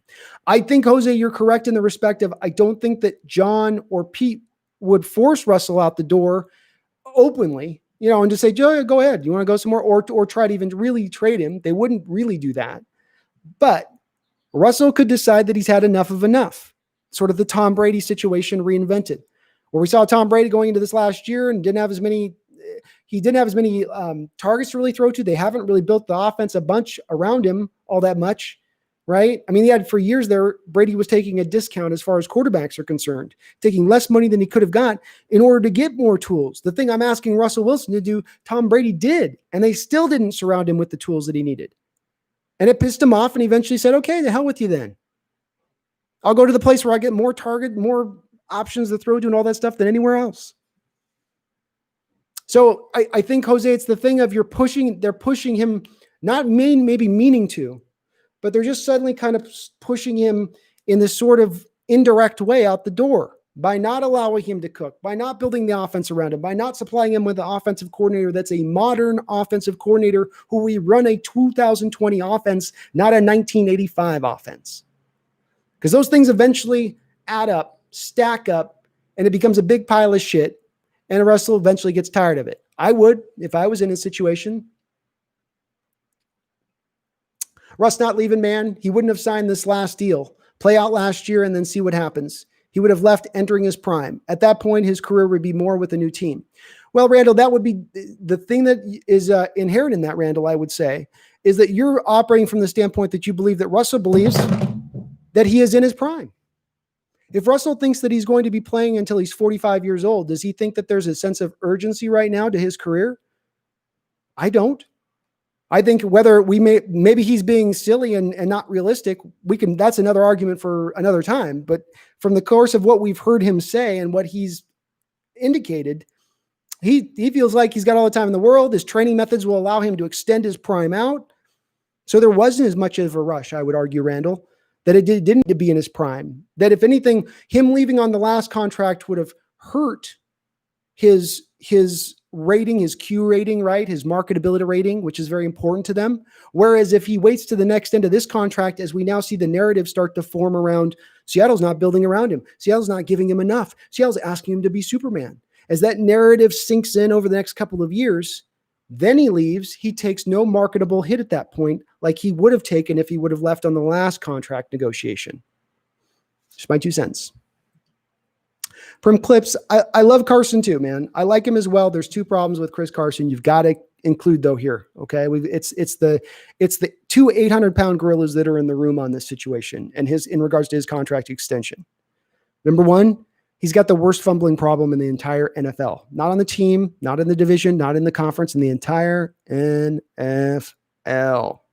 Number 2, he's played 3 seasons in the NFL. 2 of those 3 seasons has seen his season cut short due to injury, major injury. So now as you push forward, how can you think as he's getting older and adding more carries onto that body, he's going to get more healthier? Probably not likely to happen, especially when you look at his history, which going back even to high school shows that he has a high propensity of injury, happened a lot, struggled to stay healthy. Part of the reason why he lasted in the draft to the round that he did. But I understand. I like him. He's a fun back to watch. There's no doubt about it. Yeah, I got him. Remember he's that tackle guy just like Lynch. Hard to tackle guy like Lynch. He is definitely, like I said, they got their mold, Prim. You know, Pete's got his mold of running back that he used to have his different type of backs in the day. But I think once he came to Marshawn, he's like, this is the one. Marshawn stole his heart, and no running back model since can really recapture that flame. Remember the time. I like Carson, but not the way he's getting Elliott or Barkley kind of money. Yeah, I'm not me either, man. Hell no. What's up, Dustin? Glad to have you back, bro. D-Boy, golf or soccer? Golf. I'm sorry. I got no use for soccer. I can't do it. I can't do it. That flop, anything, soft sports just don't, I feel like guys are harder in golf than they are in soccer. The flopping and the wussy stuff, just like, I hate that. Like that stuff's just so European. Sorry, European. Sorry, my European brethren, but you know what I'm talking about. I would be mad if we gave him $8 to $10 million. He's a top 10 back, but also other backs are on a contract year. Yeah, and I don't know if he'll necessarily get that on the open market. I think he'd probably push into the seven range per, with some decent signing bonus money. Somebody might be willing to pay him, maybe. But man, it's hard, Prim. It's hard to pay running backs. It really is. We'll see how this Chris Henry deal works out for the Titans, but recent history has not been kind. And we've got a couple backs this offseason. I mean, let's face it, teams are signing to extensions. You saw with the Christian McCaffrey deal. You know, they gave him an extension. So teams are willing to do that. They are willing to give the extension out. I wouldn't. I think it's poor team building in the modern era. Running back position in football is the one all the kids go to in Little League, right? All the best athletes go there. Everybody wants the ball because you get the ball. The ball's yours. You get to run. You get to do it all. So it attracts the best of the best athletes. And that carries through all the ranks of competition from the junior high to high school, to college, to the pros. You're just going to have just a ton of great running backs out there. That's why these guys can still be good in the 6th, 7th, 5th, 6th, 7th round, even undrafted. That's why they still exist, because there's so many out there to pick from. You don't have to go pay when you got that much of a pick. You know, it's the market supplies without you having to pay the price. Jacob Gallegos, what's up, Jacob? How you doing? Welcome on in the chat.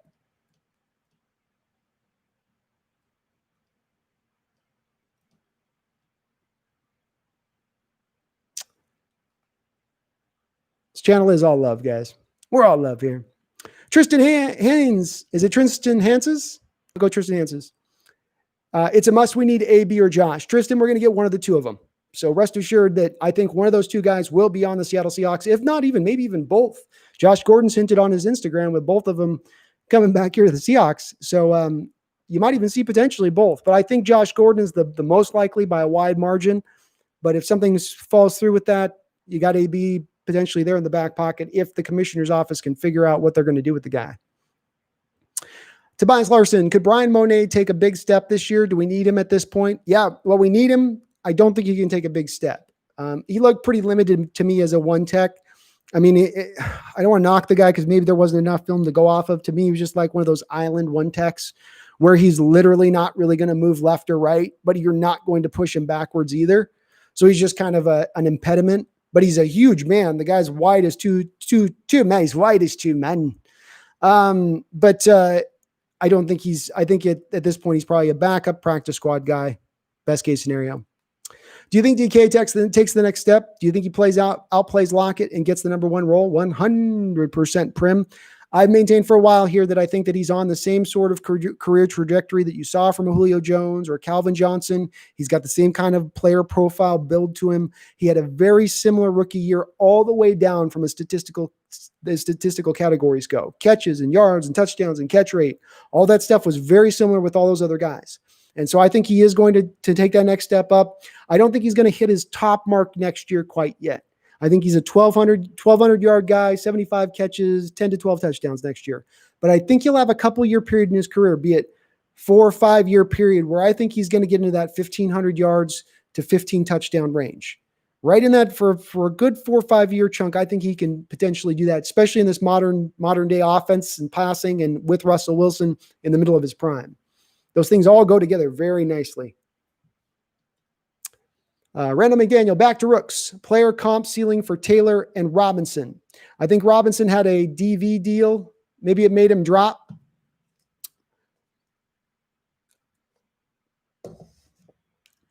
Well, the guy that jumped out to me that when they said it, I was like, yeah, I could see that a bit with Alton Robinson right out the gate was Harold Landry.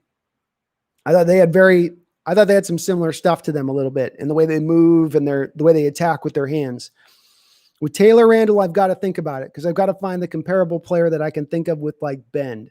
And who would be a guy out there that's got that same sort of, doesn't necessarily win with power.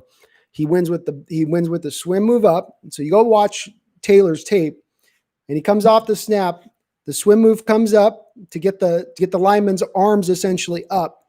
And then he dips into the bend to get up under the arms. The lineman can't get his arms down and doesn't get the leverage down to get around. I got to think about it though, man. Give me a second on that one to think it through. Cause I'm not quite sure. You know what I mean? I'm not quite sure on that one. Cause he's a little bit of a unique player. I mean, there's a little bit of like, you could maybe do a little of like Bruce Irvin's game to him. Cause that was something that Bruce Irvin had. Irvin had the amazing get off with the bend, but his bend's a little bit better and he doesn't have the get off of Irvin. So even that one's like, I got to think about it, man. I'm waffling. D-Boy. Okay. Sorry. I'm finally home and ready to give like live 100% of the time. No worries, D-Boy. Rick Cepeda, do you think Julio Rodriguez and Jared Kelenic are going to be busts? Kelenic sounds like he's going to be the real deal, man. I don't know about Julio though. I'm still on the fence with him. I'm just starting to get back into modern baseball with the Mariners and really understanding what's what with them. I'm a huge fan for years, but man, the way the organization's been run for 17, 18 years has been pitiful. Prim Clips, got to be Earl. I'd bring back Earl Thomas. I don't know. I feel pretty good with Quandre Diggs back there. I think he gives you a fairly close amalgamation of what you got with Earl Thomas. And not what Earl was in his prime, no way. But I don't think he's that far off. The guy was pretty incredible for us right from the jump. Tristan says 1X player, easy Cam. You want some Bam Bam Cam, Tristan? I can understand that, man. I can understand that. I looked at it from my standpoint on what X player I would add. Rather than look at the player that I just would want off the top of my head, I tried to view it through the lens of what this team really most needed. And that's what I came back to. If you come back to, for me, it's the team could most use right now a Hall of Fame 3-tech or a Hall of Fame guard.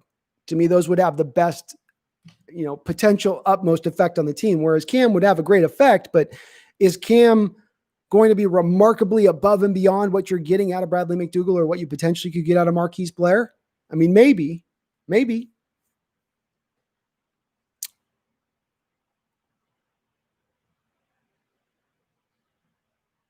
Yeah, Cameron, I think commentary always helps on those type of things. It just gives people a little bit of direction, even if it's not a lot. I'm probably a little bit too wordy in my narration. I could probably stand to chop some words up in some of my stuff, but I tend to still think it's the whole process. It's you want to give every part of the thing, right? You want the music, you want a little bit of documentary styles, you can talk, and then you got the footage and you kind of mix it together.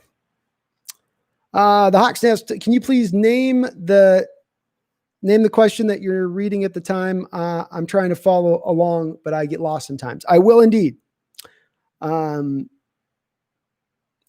he missed a lot of it. I'm bummed about Dunbar, but I was pumped for Trey Flowers before he'll take the next step. Well, you guys know I'm a big Trey Flowers believer over here. I think I've maintained for a while that I thought he was going to take that Shaquille Griffin-like third-year step that we saw out of Shaq last year. I thought we would see that step out of Trey this next year before the Dunbar trade. But it does look like the spotlight's going to be back down on him now. Outside of, maybe I'm off on this one, but I think that Dunbar, it's going to be hard for him. It's going to be hard for him to be active on the roster. And if there's any chance the commissioner's office is going to put him on the exemption list, why would Seattle take the risk at that point? Why not just cut him, save the $4 million, put the $4 million in another place? You weren't going to probably really bring a long-term commitment to the guy outside of him just showing out this season anyway. You certainly probably aren't going to be doing it. You wouldn't be giving him a multi-year deal now. Prim Clips, who will take over the number one tight end role, Greg or Will? I'll go to Will because you're going to want to save Greg throughout the season. You're going to want to limit his snaps. 35-year-old tight end. He's broken his foot a couple times. You're going to need to protect that guy. You don't need him playing 16 games as the number one tight end. We got a young guy in Will. Will needs to give us at least 10 games this year, Will. Give me 10 games. You know what I mean? We'd be an elite offense with 10 games of Will and 16 games of Greg. I don't want it to be that. I want 16 games of both. But give me at least 10 games this year, Will. Come on. You can do it, buddy. Tobias, do you have any favorite NFL commentators? Booger? Oh, my gosh. Am I alone, guys? There's not a lot of commentators right now that I find myself liking. They just it's like even on the color commentary, there's some of the old school guys I liked more than I like with the new school guys. But I find myself more often than not finding myself being more angry about what I'm hearing from them more than liking what I'm hearing. I think I actually liked the guy you think just got fired a little bit. It was Rondé Barber. I thought Rondé always did a pretty good job on Seahawks telecasts, but they just let him go. But I always thought he was pretty well informed. He knew his stuff. He got into it a bit. I'd have to think if there's anybody else, but I don't like I like Aikman, but I don't like the other guy. He pisses me off and annoys the hell out of me. He's very holier than thou. Romo's all right. I think he's a little overrated, but there's just not a lot of good ones. I say Greg, but I think eventually because he's younger and really hadn't had a lot of potential because remember, you typed that one again, Tristan, on the Greg thing. I think I misunderstood you with what you were saying on that one. Dustin says, remember that this will get hurt in the second quarter of the first game. Remember that Will get hurt in the first quarter. Oh, come on, Dustin. He makes it at least to the fourth game. Disley's at least good for 4 games. You got to give him that.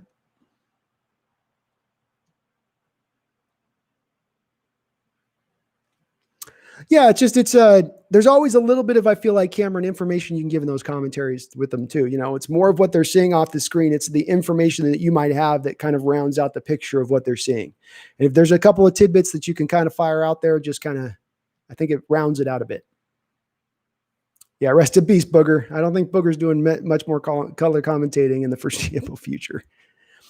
Tristan Haynes, he was hurt last year at top of the league. Oh, Greg. Oh, yeah, Greg, Will Disley. Yeah, Will Disley's got potential to be one of the best tight ends in the league. He really does. I mean, you wonder after having these 2 lower leg injuries tend to be the ones that guys really struggle with coming back sometimes 100% from. I know medical science has come along here, but when you've had 2 in 2 years, is he going to have that same kind of athleticism he had, the short area burst, the ability to stop and start, move?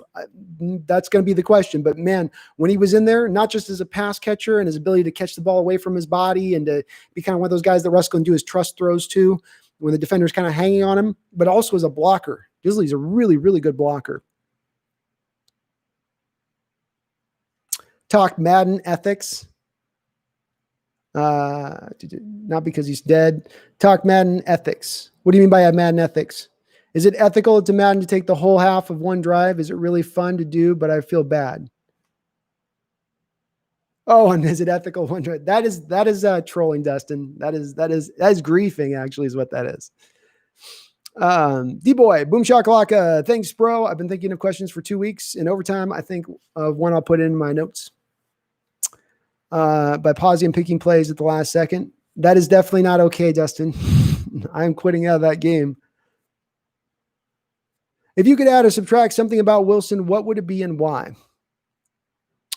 It's really, I think at this point in time in his career, D-boy, it's really nothing with him on the field. I can't, there's things he can't do in his game that I can hit him for, right? I don't think he throws the bubble screen all that great. I think he really struggles on short routes when he just can't see, like short drag routes over the middle, certain route combinations that have kind of become a staple of modern NFL offenses. He can't really perform, but there's a flip side to that too. There's throws he can make that other guys can't. And so it kind of, that stuff all balances out for me. I can't pick anything apart from him in the way he plays on the field at this point in time. I could in the past. I could say prior, for instance, 5 years ago, Russell Wilson's one of the worst quarterbacks in the league pre-snap, but one of the best, if not the best quarterback post-snap. I could say that 5 years ago. Can't say that now. He's improved that part of his game. He's learned how to climb the pocket instead of just throwing the ball away or leaving and running and abandoning it. So again, I can't knock some of the things that you can use to knock in his game, but the place I will hit, the place I will go back to, D-boy, as I look at this Patrick Mahomes deal, is Russell, it's time for you now to take the discount. You've gotten paid. You've gotten your 2 contracts.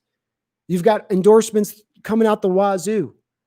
You're locally set in the area.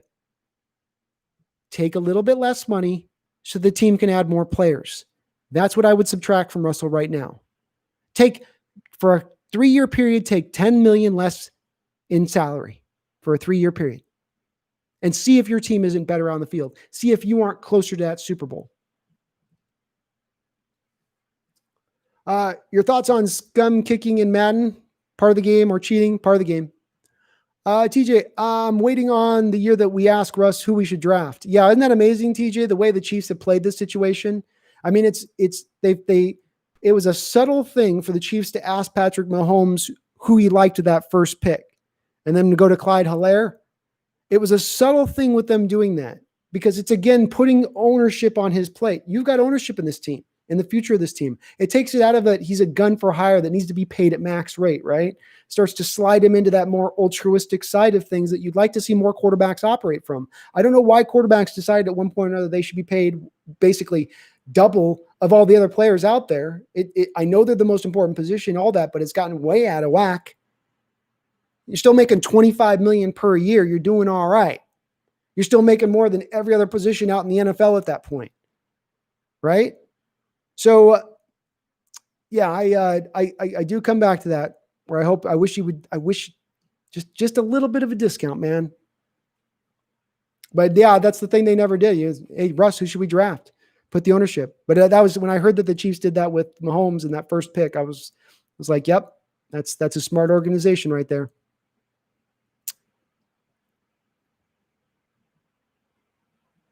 Yeah, and I don't think it's a quarterback's necessarily qualified to make those decisions either. Who knows if the Chiefs were really going to listen to who he wanted picked. But just to do it, just to put that on the table, just to make them feel like they're a part of the process, even if they're not a deciding part of the process, puts ownership on their plate, makes them feel more a part of the team as far as the direction of the team. And at this point in time, the guy's 10 years into his 10 years, like, has he earned it? Has he not shown that? I'm not saying you listen to who he drafts, but could Russell really pick that much worse than what Schneider's picked the last few years? Really? I mean, could it really be Malik McDowell, Lano Hill, Tedrick Thompson, Amara Darbo? You guys want me to go down the list?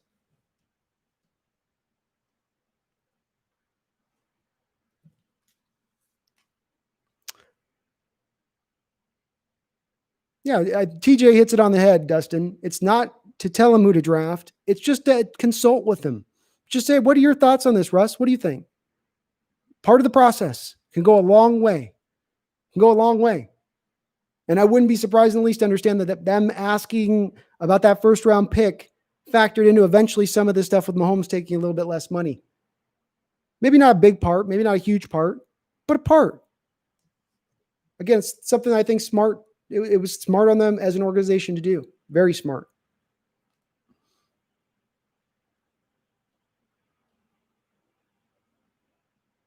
Dustin says soccer is amazing. Soccer is not soft. There's no way golf is more physical than soccer. I don't know. Some of those golf guys are getting yoked up, Dustin. And those soccer guys got those little tiny little just stick arms. Like I can put my little finger around their arm like that and just break it. Just snap it like that. And then they cry. They fall on the ground. I will say, Dustin, I'm not. There's a joke there to be had about you liking soft soccer and being a Sean Alexander fan. I'm going to not say the joke because you threw it down the middle of the plate about knee high, but it's sitting there for somebody to pick up.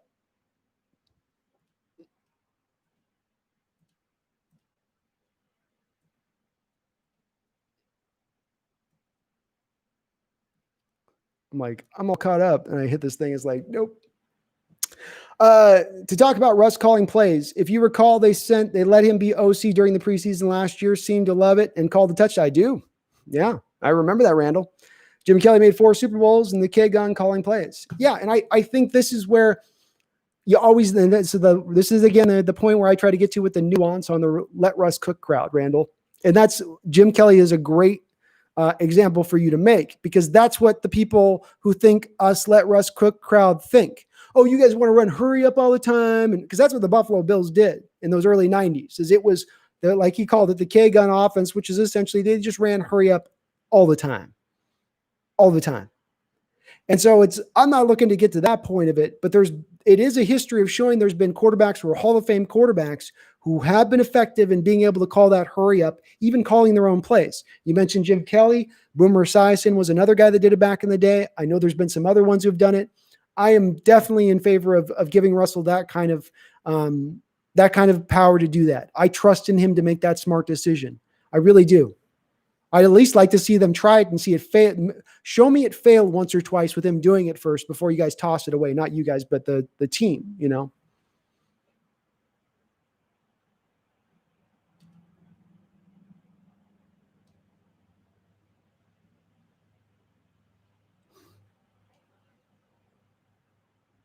Because you don't want to type it. Dustin's salty after his soft ban. I can't blame you, Dustin. Don't sign Carson, write it out, and draft the next one. Should have gotten Taylor from Wisconsin. Randall, again, we're on the like mind. We are on like mind here, my man. That's what you do. And Taylor, to your point, it's like I talk about the Marshawn Lynch mold. I'm just asking Pete to lean into it. Look, Pete, I ain't telling you not to think this way. You're older. You're less averse to risk. You called the least amount of fourth downs in the league, or one of the least amounts of fourth downs. You like to go for field goals now rather than go for it when you're down on that side of the. Get it. Understood. Clear as a bell. So fall into it. Fall into it. Fall into it. Get the pass rush beefed up. You want that running back like Marshawn Lynch in that mold? Here's Jonathan Taylor. Here's your Marshawn Lynch back. All he ran at Wisconsin was basically inside zone. Inside zone, up the middle, inside zone, and he was amazing at it. Awesome at it. Fit right in with us. He'd be an amazing back in our offense. And he wanted to be here. That was the other thing about that one. He actually wanted to be here.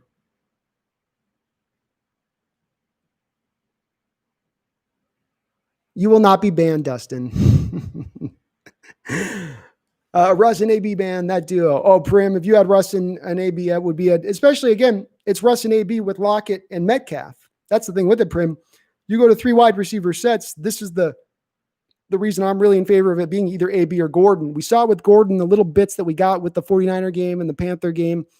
You get him out there as the 3rd wide receiver against the opposition's 3rd best cornerback. So you either have Lockett or Metcalf, or let's say Gordon in this instance, or Brown, against that 3rd worst cornerback on the team, or 3rd best, however you want to phrase it. That guy's not going to be very good. That's going to be a mismatch from hell. And Russell does a very good job about attacking mismatches. And you'll have free yards there all day, in my opinion, with that. And we saw it last year in that 49er game, as Gordon wasn't in throughout the game, came in for a certain couple set snaps when they needed a 3rd down conversion. Got it, moved it through, right? The big bomb in Carolina, they didn't use him a ton. He was just getting into the offense when he got suspended. But I think it could have an awesome effect on this offense as far as just, we would just, to me, go from a great offense to potentially a sensational offense. You take that next step up by just having that 3rd wide receiver that's truly that threat out there. I mean, we kind of even had it when we had Disley in there. You know, it was like Gordon kind of took over that Disley role as that 3rd guy when he slid in for the time he did. And then when we lost him, we didn't have anything on the back half of the schedule after those 2 guys were gone. That talent that could slide in and fit to equal what those guys were giving you. So it would have an awesome effect, Prim. No doubt it would and this is, why I go to, it's the one way you could really upgrade this team significantly, in my opinion, right now, at a very low cost with each. Neither Gordon or AB is going to cost you a lot of money or significant years in contract. Chris, Carson injury, yes. Fumbles, though. Please rewatch a few of them. A plus defender plays on the ball. A few were terrible plays. Please watch them. Carson's a beast. Jason, go. Okay, so Jason, I'll go rewatch Carson's injury. Can you go do me a favor and bring up the fumbles in the NFL last year? So do me this favor. I want you to bring up on your browser and bring up the fumbles for players last year and see how many fumbles he had versus who was in number 2, number 3, number 4. When I say he has by far and away the worst fumbling problem in the NFL, it's not just he's like 1 or 2 fumbles above the least one. It is far and away above the guy that was behind him. And we saw no real true validity to the fact we go, oh, he fixed the issue throughout the year. It maintained throughout. I will offer there are times that Seattle leaves an unblocked defender on the inside zone runs. And I think that's what you're referencing, Jason. So I will give this to your point. There are times they do that. And specifically, I saw 2 times last year that pissed me off that they did it with TJ Watt and they did it with Joey Bosa. Or not Joey Bosa, but Nick Bosa. And those guys came right down the line and they slaughtered Carson in the hole, and Carson never saw it coming. And you're right. I have a hard time on those particular instances putting it on him. But there's a lot of other times, multiple fumbles in a single game, those type of things, like those are on him. The Saints game, for instance, that's on him. It's on him. And it is a problem. It is a problem. And it's something that just, in my opinion, it's not to say, Jason, with Chris, that it's a problem that I need to put him on the bench or not give him carries or not have him be my number 1 running back. Quite to the contrary. I believe he should be all of those things. I look at it through the lens of saying, I will not pay a running back who's got the worst fumbling problem in the NFL. I won't do it. I don't want to pay running backs anyway. I'm especially not going to pay a running back when he's bringing that into play. And then the third part, again, the injury just seals it for me.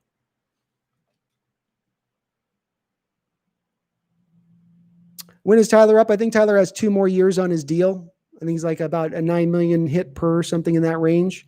He's a guy that is in line. If you wanted to free up some money right now, you don't have a lot of guys on contracts where you could free up money outside of your restricted, sorry, I got my bike out there. Outside of restricted tags. So you got your Joey Hunts and your David Moores and your Brandon Jacksons that are on the 1-year restricted deals. You can cut those at any time, free up a few $1 million. You could also free up a few $1 million if you wanted to lock it to a contract extension, lower the first year base hit, get that. I think it's like $8.9 million, I think is what it costs this year on the cap. Take that down much lower. Maybe you could free up some money if you wanted to do that this year. Would be kicking the can a little bit down the road to a degree on that, but you could. So I think he's got 2 years. Mario, what's up, Mario?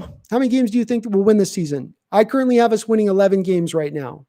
I'm reserving them. If we add extra players, if we can get another pass rusher and Snacks Harrison, for instance, Mario, I would be willing to give us another win.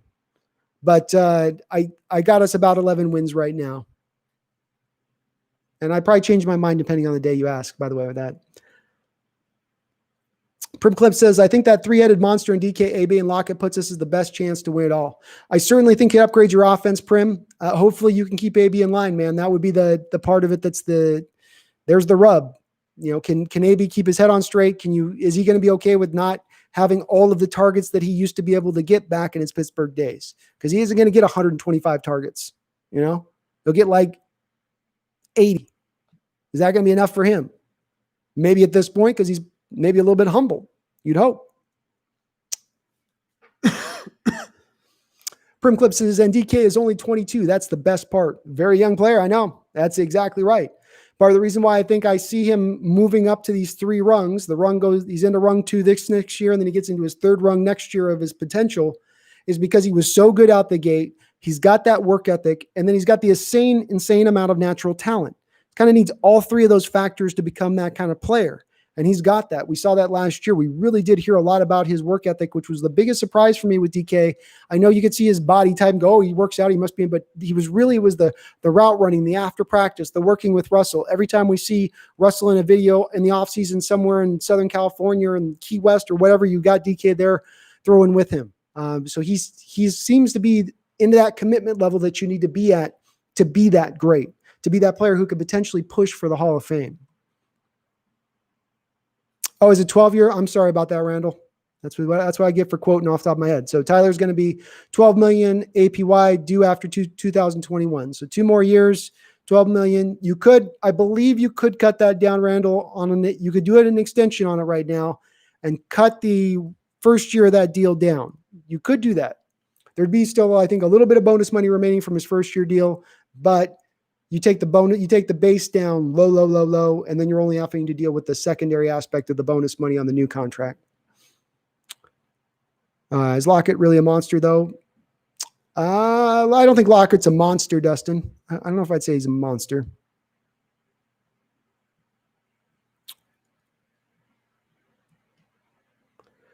Max Webb, what's up, Max? Would you rather trade for Jamal Ngankwe or sign Clowney Griffin?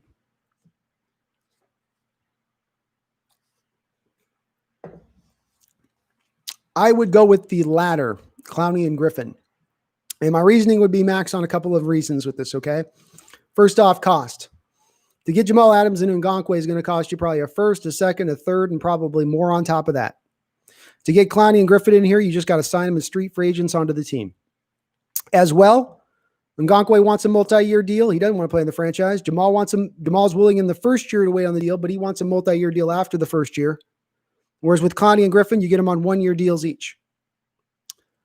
The third part of this is run stuffing. And I'm sorry if I hammer on this to you guys in the chat often over and over again, but it's just because this is the nature and the way we build our defense. Pete Carroll, in building his defense from a philosophy standpoint, if you go read his book, Win Forever, or whatever the hell it's called, he starts from 2 standpoints defensively. Number 1, we are going to stop the run, to turn teams into one-dimensional attacks offensively. That's the first thing that he wants in there. So when I look at those 2 options, that's the thing I go to is I say Clowney and Griffin are 2 guys that will stop the run on either side. And that's what I'm going to value at this point, Max, especially considering last year we gave up 4.9 yards per carry. That's way too high for a team that covets stopping the run first and foremost.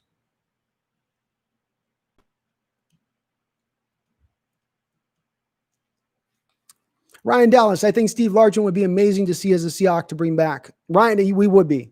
When somebody asked me about that as a potential, who would you want to bring back? He did jump to mind. I am such a homer with Largent. He's my all-time favorite Seahawk. I'm working right now on the Seahawk on his career retrospective as slowly as it is going. And he would be the thing I think he'd be amazing with, Ryan, is the scramble stuff that Russell does. So much of that secondary route stuff, he was really able to do that early on in his career with Zorn, who was really a scrambler with not a lot of arm, but he could get in that secondary scramble, Largent get in his secondary route and really take advantage. That combination between Russell and Largent in that respect would have been pretty money. I think that would have been really money. And Largent on deep balls he tracked it better than anyone in the game at the time. You know, he would have been able to stay with those Russell deep balls, pinpoint where he needed to be, how he needed to contort his body, how he needed to like a basketball player in the paint, keep the guy off of him. It would have been a good fit. I can't argue with you there, Ryan. It would have been a good fit. As a Seahawks fan, what teams do you dislike the most outside of our division? Well, I mean, the Patriots kind of annoy me a little bit. I respect Belichick. I respect what Brady did with there. I don't like the fact that they always seem to be towing the line on the cheating aspect of things. It's like every other couple of years we got something they're doing that's like, if you aren't cheating, you aren't trying. That annoys me. You know, I don't like cheating in sports. I really don't. I know it's a part of sports, but I don't like it, especially teams that are very overt about it. As far as other ones I don't like outside of our division, that's the key though, right? I don't know. I go back and forth on Green Bay. Sometimes I like them. Sometimes I feel like they're a little like, we're the blue blood organization of the NFL. We've got 10 bodies and they got a little bit of that going for them, you know, a little bit of that. Like, I don't know. Let me think if I got another answer for you on that. But those are the first 2 off the top of my head that I could think of.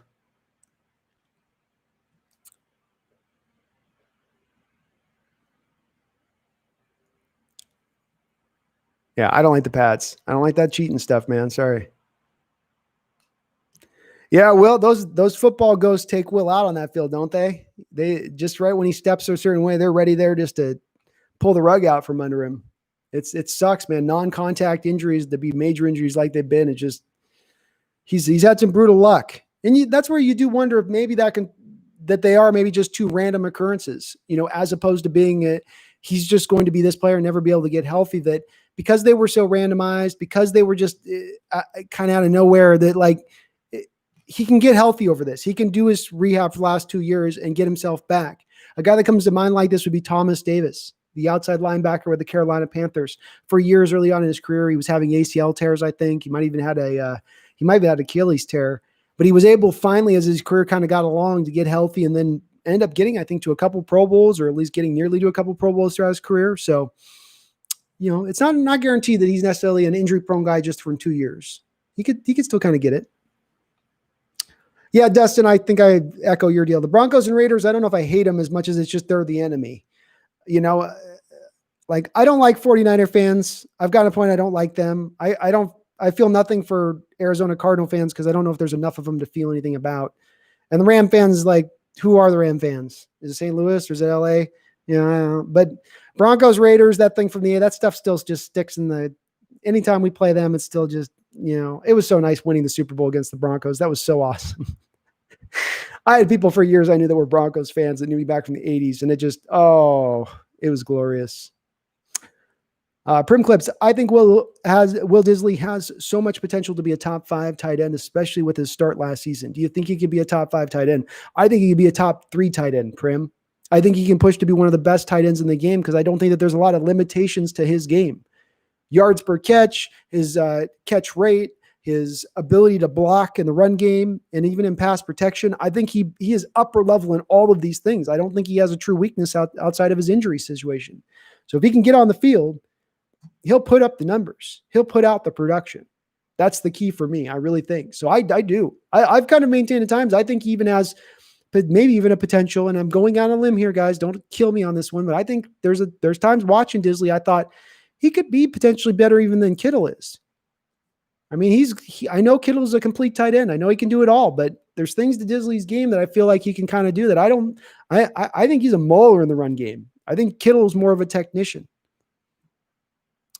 Will Gronk finish this football season injury-free? And if so, will he be the same player as he used to be or better? I do think he will finish the season injury-free. And I think that he probably will not be the same player he was in his prime, but probably very close to what he was in his last year, D-Boy, which is that he'll be a good enough pass catcher to be proficient. And then he'll be one of the better run blocking tight ends in the league. It's what he does very good. And that's going to be a very good value to that Tampa Bay team as it was with New England. Randall McDaniel, back to DK's career projection. What do you think about his hands? Is that something they can improve? I think yes. Was it just concentration deal? Julio drops balls, DK fumbles, suck, trying too hard.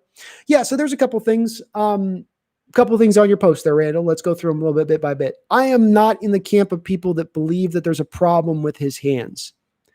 You look at the catch. Let's go to catch rate for a second here, okay, Randall?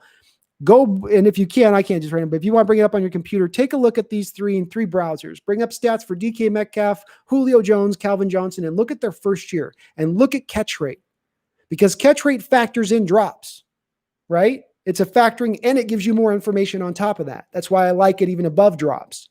So when you look at his catch rate, he's actually above or right in line with those other 2 guys in their rookie years. And I believe that those numbers for those guys also improved into their next couple of years. So I truly think that he's going to do that same thing because of that it's not a problem. There's things where I saw him having pretty solid hands. I saw him catching the ball out away from his body. Guys who have hands problems tend to be hand catchers, want to, catch it off of their actual unit, off their pads. And he doesn't do a lot of that. He's willing to go out there and reach for it. Those usually that's indicator of a guy that's trusts his hands, has good hands. So I think he's going to come along with that. But that 53% catch rate and up is what all 3 of those guys had in that first year and on up. And he's right in line, if not better than I think he's better than Julio. And I think he's just under Calvin, if I'm remembering correctly, but I'm going deep into the memory banks on that one. Either way, he was right with them.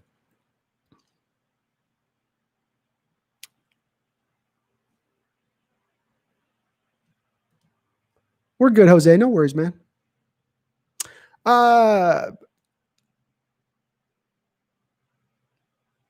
Y2K, I would not re-sign Carson to any kind of big deal. 2 years, $7 million is as far as I'd go. He'd probably walk, but not worth it. Lots of runs, lots of injuries, lots of fumbles. I might be willing to do that deal. 2-year, $14 million deal. I offer you $10 million signing bonus. What do you say, Chris? He probably wouldn't take it. You're right. But I might be willing to do it at that value for him because it's maybe. I probably would still say no. I'd probably still say no, Y2K. It's a good suggestion though, man. You're on the right track as far as the compensation goes.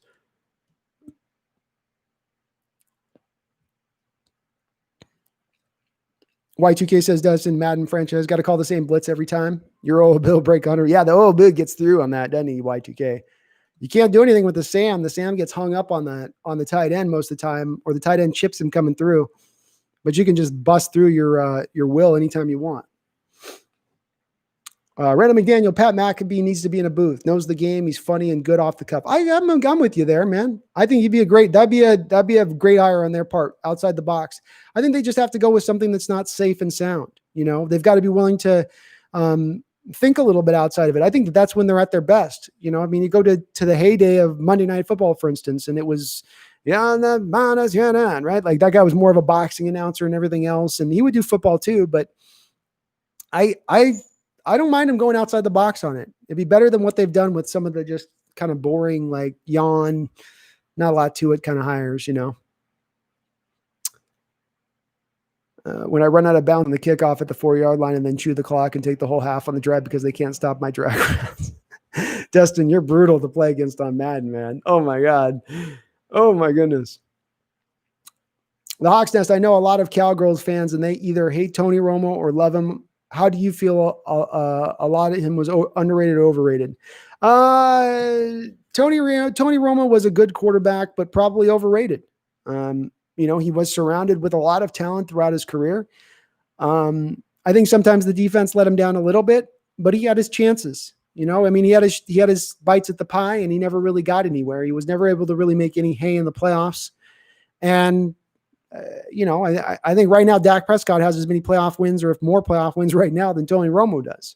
So I tend to fall in the camp that he's overrated. I think he's a good announcer. I think he gets a little overrated as an announcer. He got paid the highest amount of any announcer this offseason. I think you mentioned though, D-Boy, the Cowboy fans are also, let's add them to the list. That's another team that their fan base just gets their fan base gets to be too much a bit. And you hear about the Cowboys all the time. They're just ESPN's favorite team, and I get tired of hearing about them. But Romo's probably a little bit overrated. He's probably a lot closer, I don't know. I don't know where I'd put him historically speaking, but I don't think he's one of the top quarterbacks of his era. There'll be other guys. You'd stack him into that bottom 10 range during his era, probably.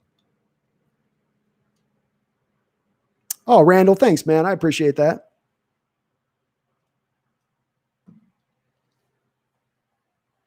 TJ Wilborn says, even if Russ took a discount, we would still pick up trash players for a lot of money. Maybe, but then at least at that point, TJ, I could say, Russ, you've literally done all you can. There is a point right now where I can say, to a small degree, Russ, you needing to be paid at the top of the market on 4-year deals is pressing this team up against the cap and restricting the team in certain fashions of being able to get the roster filled out as much as they possibly could. And that is how much of that is true, how much of that is really a factor. That's probably a question for John Schneider at the end of the day. I would be guessing in that respect, but I think it does impact it to a certain degree.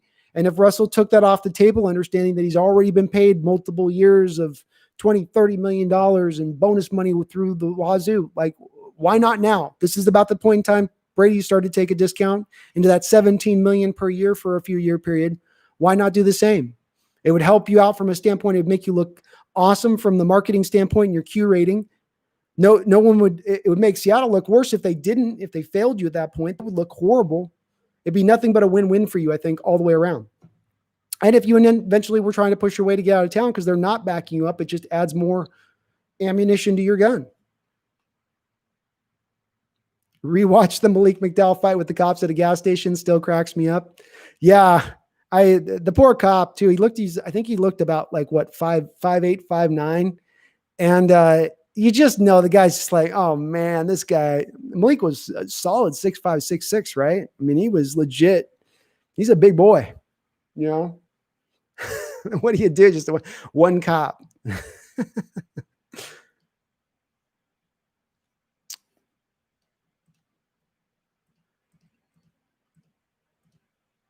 Oh, wow. Sorry, I'm behind, but I'm catching up.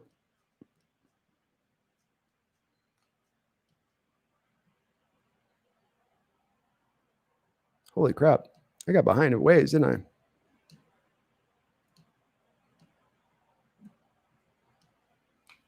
We'll catch up here.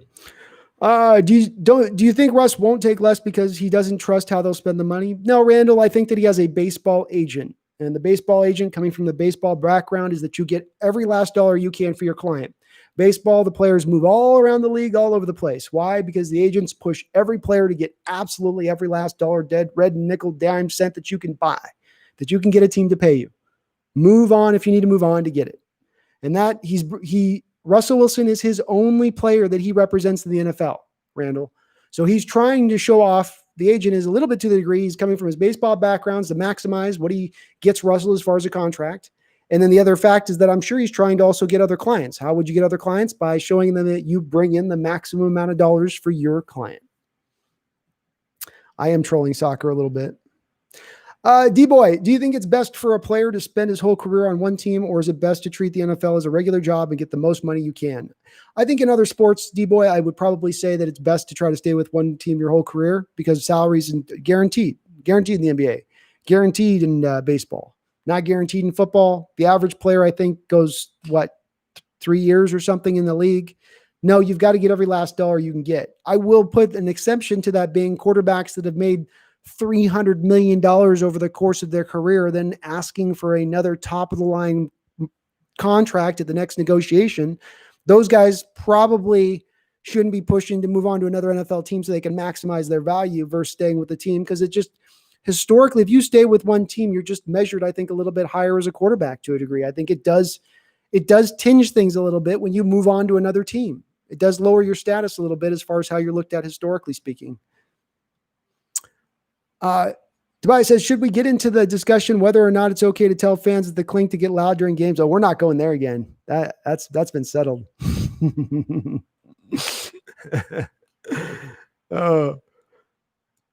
I would like to see, Y2K says, I'd like to see Russ call more audibles. I feel he has very little freedom to call audibles. Yeah, I say to a degree that's probably true. I think that there's definitely some restraints that they place on the offense to make sure that it remains safe. I'm sure that there's things that show when you go to audibles, there's more of a chance of turnover. We don't want that. Maybe that, to speak to that point, I don't have any data to go off of with that at Y2K. So, but it would, I think he's probably doing more audibling probably since the Schottenheimer's come along here. Not Marty, but Brian Schottenheimer's come along. He probably has done more of that than he did with Bevel, though.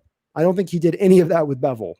That was part of that pre-snap stuff that he just wouldn't check blitzes, wouldn't be aware of blitzes. It still is a little bit at times it comes and goes with him a little bit, where sometimes he doesn't recognize stuff pre-snap that you'd like to see him recognize. A blitzer coming up a gap, and then he just comes free and he's surprised by it. What positions will Seattle draft highly next year, or is it too early to tell? Atheist, it's probably a little too early to tell at this point in time. I would lean in the direction of saying they would probably look at, if we look at historically what they've done, they're going to look at, obviously defensive line's going to probably be in there. If there's a defensive tackle, they're certainly a little light right now out there. They're going to continue to probably be light when you got Jaron Reed going into 1-year deal next year. You've still then got Puna just about ready for a contract extension. So they're going to have to round that unit out. Certainly two probably left tackles got to be in play. Dwayne Brown's probably getting closer to retiring than later. I mean, we might be seeing the last year for him. So left tackle could have been another one that you needed to address, which this year would have been a good year to address the tackle position because the tackle position in the draft was stacked, as good as it's been in probably 15 years.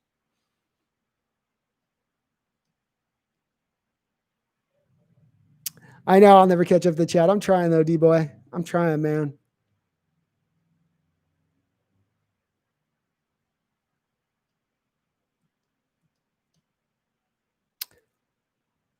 Can we expect some content this week from the rookies meeting up for camp? Thoughts?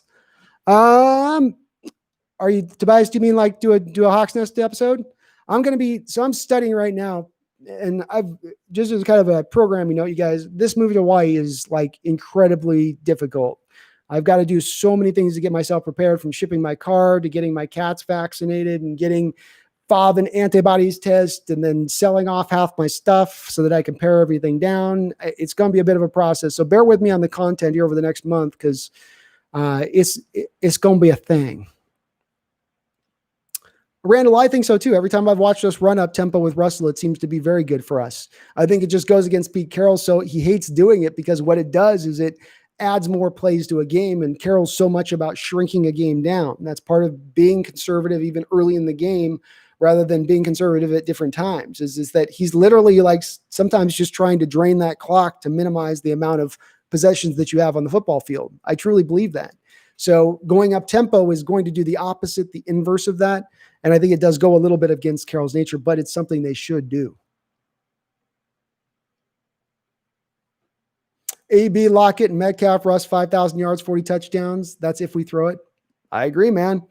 I agree. I've got Russ at 40 touchdowns right now as we stand. I think he's going to hit 40 touchdowns, even not.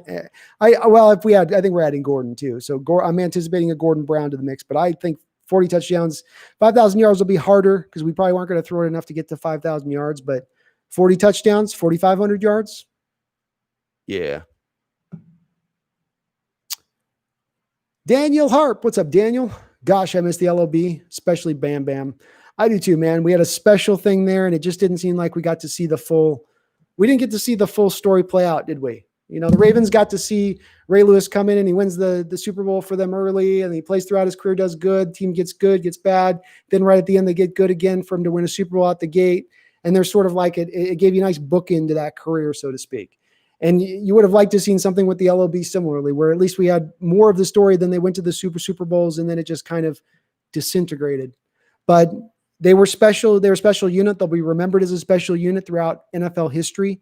I mentioned earlier that the last 40 years, you know, you got a collection of teams. The Tampa Bay Buccaneers, I think in 2000, or the Ravens in 2000, Buccaneers in 99, one of the two, 85 Bears, and the Seahawks 2013 team. Those four teams have separated themselves from all other teams over the last 40 years and how good those teams were. So at least we have that.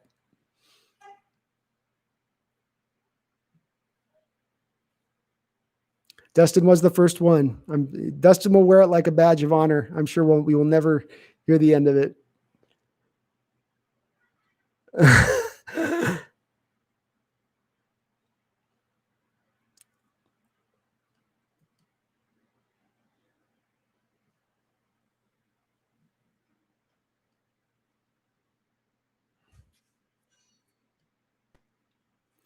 Ever notice Luke Wilson always falls down or slides when catching the ball? Hoping Hollister are both gone. I have noticed that. He's not the most coordinated guy when he kind of goes all in on the catch, and he's always kind of been that way. Kind of is what it is with that. Both of those guys are either or guys. I do go towards Luke Wilson over Hollister though, Randall. And the reasoning being is that Wilson, with the new CBA, those veterans only cost you $1 million. It used to be about $1.5 million. Which up against a rookie making $500,000 or $750 was a no-brainer decision. You know, the veteran was out at that point. This new CBA is going to allow for some of these older players to play a little bit longer in their careers. Whereas you see Hollister, he's on a $3.2 million deal right now. 1 year, $3.2 million. I think he's going to be cut before the season starts, especially because him and Luke are similar players, really.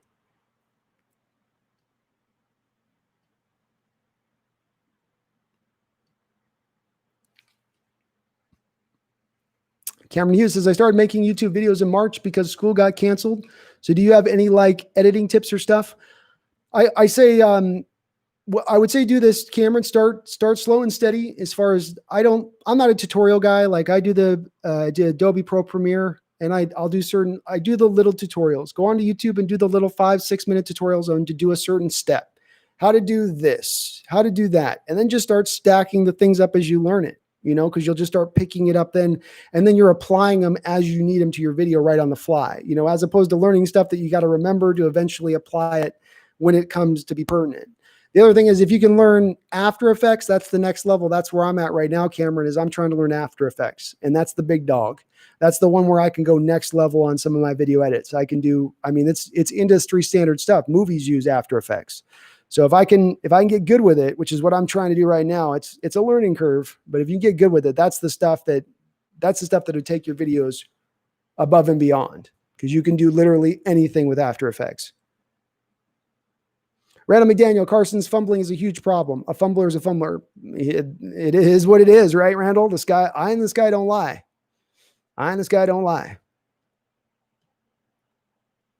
Then I had to get on mount.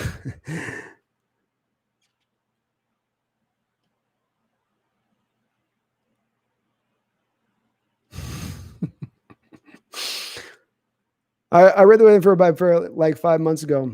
It's been a long time since I read it too, Cameron. I do need to go back and I think feel like dive back into it a bit because there are some tidbits you can pull from it. But you get a very good snapshot of Carroll's. Go read that book. You will understand very clearly his philosophy. I mean, the one thing about Carroll is he's not a guy with a lot of extra deep layers and doing this for that. He's going to tell you why he does it. It's for this very simple reason, and he's going to go do it that way. It's very plain speaking. It's very out there. Some coaches are a little bit more, I think, cloak and dagger in the way they go about it. That's just not Carroll's. That's not the way he operates. There is no stopping, Dustin. Y2K, if there is no season, what happens to player contracts? If we say we sign someone to a 1-year deal, will they be free agents or will the contracts roll over to the next year? The way I understand it right now, and please do understand Y2K, there's negotiations going on between the Players Association and the NFL right now for this very thing. So it's a fluid situation that could change. I would say if we're going to make bets on to where it will go, the season will accrue for those players. If there's no season, none of the base money will count. Any bonus money collected prior to the start of the canceled season will not be gone after. You'll be able to keep your bonus money in that respect. The accrued money will count. If there's any bonus money during the season, none of that will have count. And then we'll move into a normal off season. So the 1-year deals would be released of their contract at that point and free to go sign in other places if they wanted to. Chris Carson would be still a free agent if we don't put him onto a franchise tag. Shaquille Griffin would be a free agent if we didn't put him onto a franchise tag into next season. Randall McDaniel, do you find it odd that Russ is so adamant about AB? He just seems to really think he can corral him. Just seems odd, I guess, an odd couple. No, I don't, Randall. I think this is actually one place I'm going to have Russell's back in a big time way. I think Russell's arrived at Antonio Brown. I don't think he sought him out. I think after watching this offseason and the additions, or should I say lack of additions, the bargain basement shopping for backup offensive linemen, the 35-year-old tight end, the not re-signing Clowney, while you go and get Benson Mayo and Bruce Irvin as rotational pass rushers. I think in watching that, Wilson's realized that there's not a lot of other available players out there to upgrade this team. The one guy, a couple guys that are just sitting out there right now who I know will significantly upgrade this offense if I can bring him into it, is Antonio Brown. And understanding too, Randall, that Antonio Brown and a lot of what he did in his damage, he can run traditional routes. He's a very good route runner and all that. But a lot of his greatest damage was when he was playing off script with Ben Roethlisberger. Roethlisberger can't scramble like he used to a couple of years ago now, but he used to really be able to elongate the play and allow for those receivers to get into their secondary routes. And that's where AB would kill teams. What does Russell do really well? Scramble around the pocket, break off those first routes. I'll get it to you. Great deep ball. All those things would fit really naturally with AB's skill set. So I think Russell looks at it from that standpoint of, you got a lack of additions of what you've given me this offseason. It's been pretty weak. And I know the guy's going to significantly upgrade our offense. As to whether he can corral him or not, I can't speak to that. Maybe they just have that kind of personal relationship where they've had some kind of talk at 2 a.m. over whiskey on a night. And you know, if I was there, I'd be doing this. And then you're like, what if I checked you like that? What would you say? I would say, all right, you're the leader on the team. I got to do what you say. I don't know. You know, that's how it plays out in my head. Russ and AB having whiskey at 2 a.m, you know, smoking cigars, you know, talking it out. Billy Scott. Yes. So I will give you thoughts on Jadeveon. Billy Scott, I don't know if you know this, but I have been talking a little bit. I don't want to say I'm like some tight friend with Jadeveon or that we're super close, but me and Jadeveon Clowney have been playing online video games. I play a lot with his cousin, Jaharis, but I played with him as well. And I had a really good talk with him in the last week. A couple of things that stood out from it, Billy, are he's not been offered what has been claimed that he's been offered. The reports that you hear about the 1-year deals or the multi-year deals from Kansas City are not true in the value that's really being offered. Those are coming from the teams and their BS. The other thing is that Seattle is still in play, and he would like to come back in Seattle. He likes the coaches. He likes the team. He likes the play. He likes a lot of it. I don't think he's as big on the city. I think Seattle's a little bit boring for Jadeveon. I will say that. I think he's a little bit like, we're not big on nightlife here. Let's just face it, folks. Seattle's not a nightlife hotbed, especially for those guys coming out of the South that are used to things being a little bit more livelier. But we are still in play. The thing with it, though, Billy, is I'll maintain, I hold Seattle. If this was a horse race, Seattle's is in the lead in this horse race. But a team can come in and free up some cap space suddenly and overshoot Seattle's offer and win the day. And that potential still does exist out there, and it is still kind of spinning around as a possibility. And it makes me uncomfortable. I'd like to Seattle just get out ahead of this right now and get it done. But it does remain, he does want to come back to Seattle. I think it's still his first option. I put 65 to 70% chance, Billy, that he comes back to Seattle. No guarantees, but I think that they still are the lead dog here.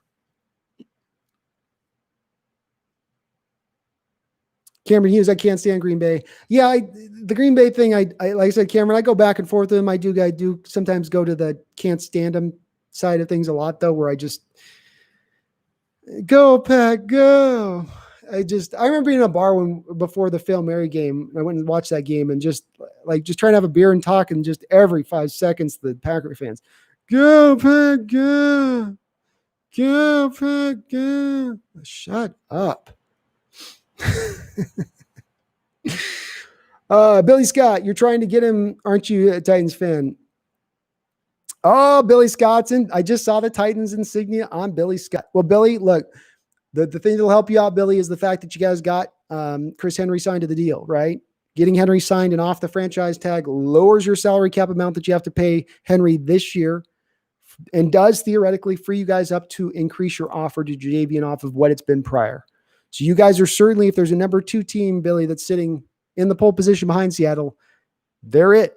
And one could make the argument that they're maybe even a slight favorite with that Henry signing.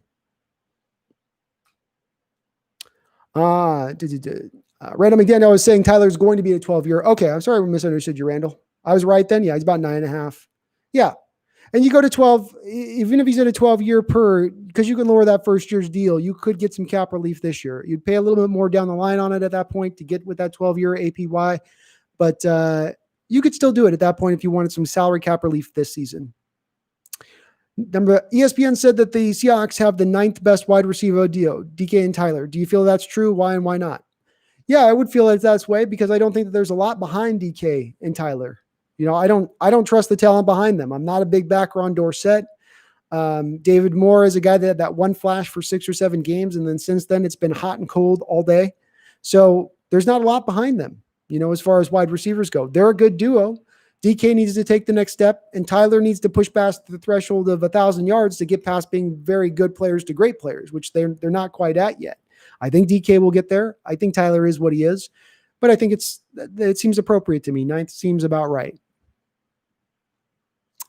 Billy, depends on how much. Could be Billy. The thing, too, is I think you have the Logan Ryan situation playing out with Tennessee as well, right, Billy? Because Logan's wanting to be paid another contract. He's not happy with his deal. He's been kind of a linchpin of your guys' defense. And I think that's the other thing. Maybe you can speak to that, but I think that also factors into play here a little bit.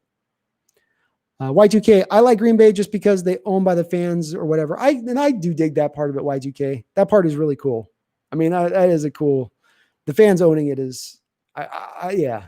And I wish it would. Part of me was kind of hoping with Paul Allen when he passed that he was going to do something similar with Seattle. Just have like a trust account and then just essentially give it as stocks to people who could buy stocks in the team. I did think that'd be kind of cool. I don't know. Passionate. Thank you so much, Passionate, for the $9.99. Sorry if it's taken me a while here to get to your comment. I got behind on the chat, man. My bad. But thank you so much for the donation. I appreciate it. Adams, I don't see Adams happening, Passionate. And there's 3 main factors coming into play here. Number 1, the cost. I don't think you're going to get Bradley McDougald back in as a trade kicker. You'd have to get Dougall moved as a 5th round to another team, or just release him outright after the deal is made. Don't really like that aspect. I would have liked to have gotten McDougald inserted into the package to lower down the draft capital that you have to relinquish here. I think that means that you're going to have to give all draft capital to pull them back in here. So it's going to probably cost top of the market, which means first and a third, first and a second to get him in here. That's a lot to give up. Now, while he's not going to cost anything on that first year, he's going to be very low. I think $4 or $5 million because he's on his rookie deal. He's going to want a new contract next year, 15, 16 million per, which I still have some hesitancy for a guy that doesn't really take away the ball. He can get after the quarterback. He's a very useful player, does a lot of very good things. But that's one thing that I want to see if I'm going to be paying top of the market. I just think those things factor in along with the positional strength of Seattle. You've got Marquise Blair. You've got Big Dougal here. You've got Quandre Diggs here. Shoot, you still got Lano Hill. I don't put a lot of value to him, but you've got good depth and good quality at safety right now. So is that a position you got to address?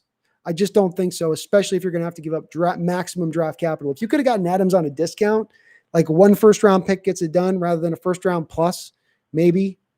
But I just don't see it.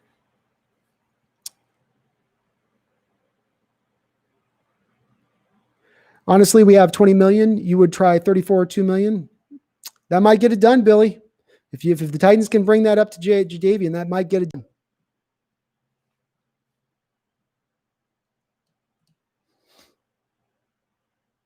Mike Grohl has a top tight end. That's good to hear, Dustin.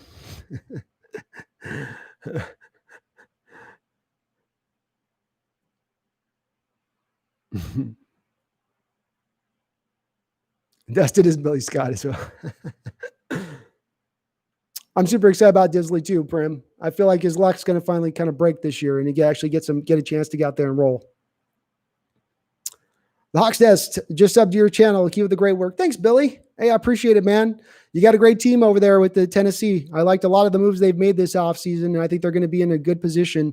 They drafted a guy. Don't sleep on that kid at the defensive tackle you guys got last year. He tore his ACL in the draft, and he was coming on last year. I'm sure you already know what I'm talking about, but he was coming on at the end of last year. I always thought that guy was really one of the monsters in the draft. The guy would have been a top 15 pick. I think you guys got him in the second or third round. Your defense is going to be good. I really like some of the players you guys got. So get Bayard. You got your slot corner. I loved him coming out of the draft. You guys picked him high specifically to be a slot corner. You guys were ahead of it in that respect. I heard Hugh Millen say that Disley's route running isn't very good. I can't say whether I agree or not because I haven't watched the film on him, but what is your opinion? He's not a technician as a route runner, Cameron. Part of this is because Disley was a defensive tackle in college. He's very new to running routes in general. So he's not always going to look really smooth or have, like I said, be a technician in the way he runs his routes. What he has is good short area burst. And it's probably one of the most number one important factors for tight ends, because most of the time a tight end is going to be on a linebacker. And if he has that burst to create that quick separation in a small space, he can get open without being a great route runner necessarily. I would argue, Cameron, that Disley does have that. And so it's not as necessary for a tight end to be a great route runner if you have some of that burst, if you have an ability to catch the ball, even if you've got a defender hanging off him, right? Go to the Rams game, go to the Steelers game last year. He's got that middle linebacker a couple of different times just hanging all over him, but because his hands are so good and because he can catch the ball out away from his body, he doesn't need the separation that you normally would get by being a great route runner to still make the catch and still have a great impact on the field.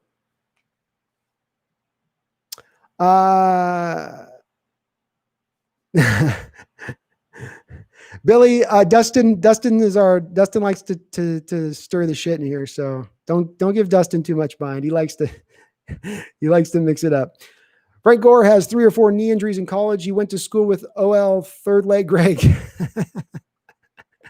Yeah, it's to my point on Disley. There is times where these guys can have a couple of the major lower leg injuries. Oh my God, the guy's going to be injury prone. He'll never have a chance to sustain. He's going to be done. He's out.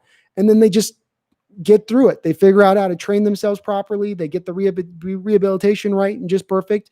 They know how to just keep themselves in that position that they need to be to stay healthy at that point.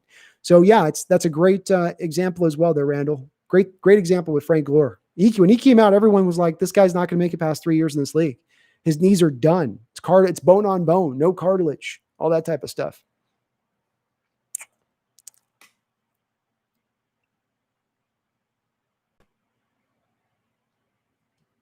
I think we can say at this point, guys, Billy Scott is Billy Scott, a Titans fan. I don't think Billy Scott's Dustin. Dustin's getting in all your heads here. Brian Smith, Madden ranked Olsen higher than Disley. Opinion? I don't buy. Well, hey Byron, I don't buy that. I don't buy that. I mean, unless it's that they're factoring in, they're giving Disley like a 40 rating on his injury, and so that they're letting the injury draw his overall rating down. But at this point in time, Disley's faster, quicker, stronger. They're probably maybe Olsen's a little bit of a better catcher. Maybe Olsen's little bit of a better route runner. But I think Disley at this point is probably significantly quicker. So I think Disley's a little bit better. Maybe not heads and shoulders above Olsen, but he's at least marginally above him.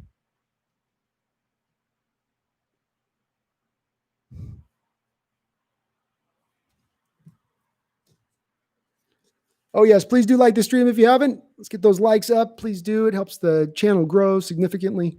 Gets these streams out to the people. Folks go, I didn't even know you existed. I'm subbing. And thanks for that sub, Billy.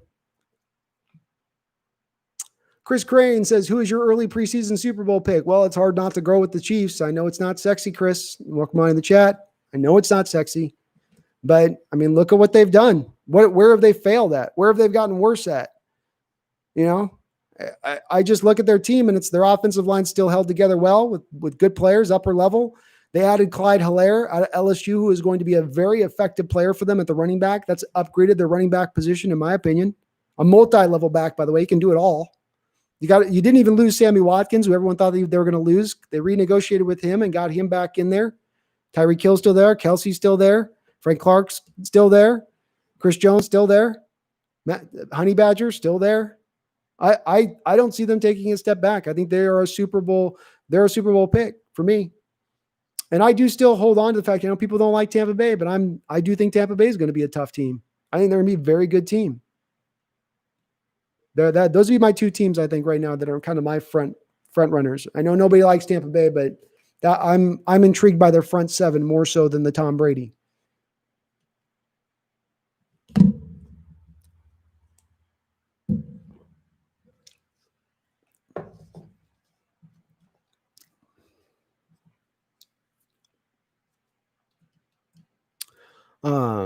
Random McDonough was playing devil's advocate with DK's hands. He exceeded my expectation across the board. His last catch to seal the deal versus Philly was a thing of beauty. I want to see him in the slot, in a slot. Yeah, I'd like to see him moved all over too, to attack mismatches with his size and speed. Seattle was able to do that somewhat decently, I think, as they were feeling him out throughout the year. But I want to see more of that as we move on to this year. And yeah, it's just his hands things get overstated. Take back into the first Philadelphia game, Randall. Do you remember there's a deep throw? It's a windy day. There's a deep throw down the middle of the field, and DK breaks open, and essentially it looks like a drop. But they show the overhead of the tape, and you see the ball come out of Russell's hand, and then like when the wind catches the ball, you see it do that thing where it'll jump all of a sudden on the screen over to the side. And that's what happened. The wind caught it midair up when Russell was throwing one of his moon shots, and the thing took it. And I was more of like attributing it to those little situations like that. I didn't see that people kept going to that tape, because if you go look right now, like YouTube, does DK Metcalf have a hands problem? They'll bring up that footage of that catch specifically. That's the trademark shot they used to show he's got a problem with his hands. But it was really the wind on that particular play. And it was such a deep ball and it would have been a touchdown if he caught it. So it really sticks in people's minds. That's one of those things, I think, Randall, where the narrative has really gotten out ahead of people. I will say too, I don't think the fumble thing's a problem. You had mentioned, I didn't address that, but I don't think his fumbles are an issue either. I think, like you said, he's just trying too hard, learning what he can and cannot get away with in the NFL. Got to get down a little earlier sometimes,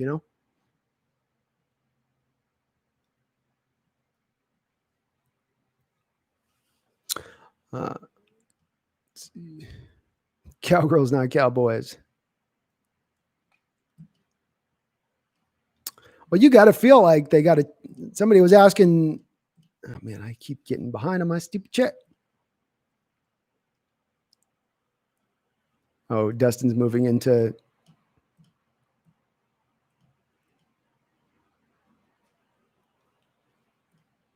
Wow, I got behind, huh? You guys, it looks on my screen like I'm getting to the end of the chat. I'm about to start bragging, and then I'm just behind by 300. It's oh man, it's so crazy.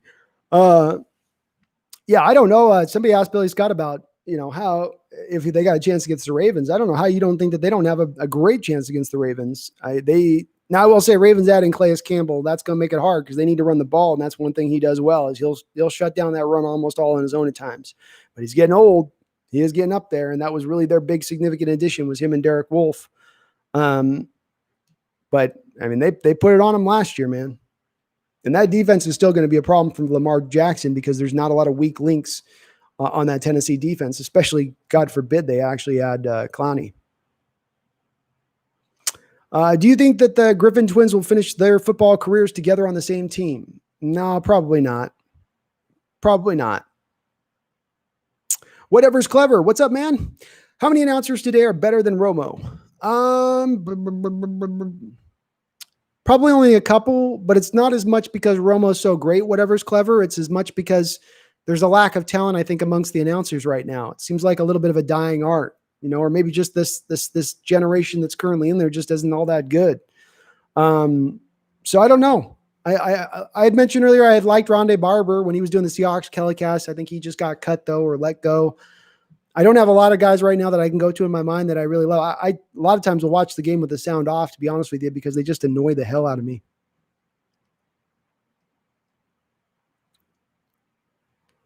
Billy Scott says, but the Seahawks have to at least sign Clowney or Griffin. They'll sign one or the other, Billy. I think it's just if Clowney goes, they go to Griffin. They're waiting to sign Griffin to see what Clowney does. So one domino falls, it will affect the other. Seahawks, I'm saying the Hawks will make it, but I'm saying that I think that the Niners will not make it and someone else will. Oh, okay. That makes sense. Yeah, I don't think the Niners will either. Super Bowl losers tend to have a really tough season the next year, historically speaking. If recent history holds true, those Super Bowl losers really struggle the next year.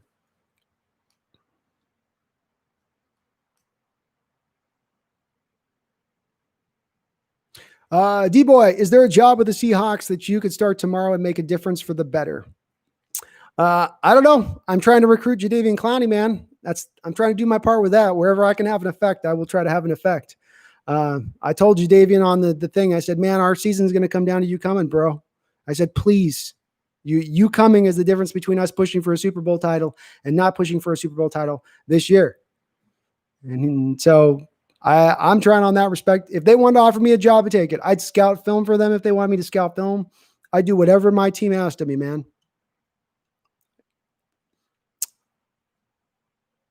It's funny you're trolling soccer, but I'm watching soccer because there's nothing else to watch, sports-wise, at least until Thursday. It's just the flopping gets to me, Jose. The flopping gets to me, man. I can't take they fall on the ground and they roll and they start crying. Like, get up. Come on, man. And then it's a horrible look because they have little pencil arms, right? And just come on, guys. I get why people like soccer, though. If you love it, then it's your thing. It will never be my thing. Cameron Hughes, I really wanted the Hawks to draft wide receiver Rondale Moore. Could be that Percy Harvin-like player we're looking for. Oh, in the next year's draft. I got to look a little bit more on him, Cameron. I haven't started my my tape viewing of the players coming up in this next draft quite yet. So I am going to start that process earlier, though, this year, so I don't have to do as much ratcheting up as the draft occurs.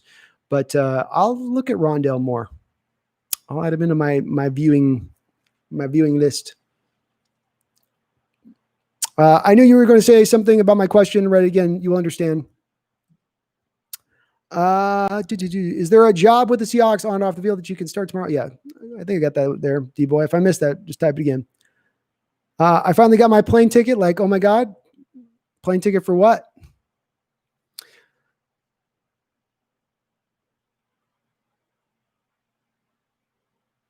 Hey, thanks for watching, Tobias. Appreciate you.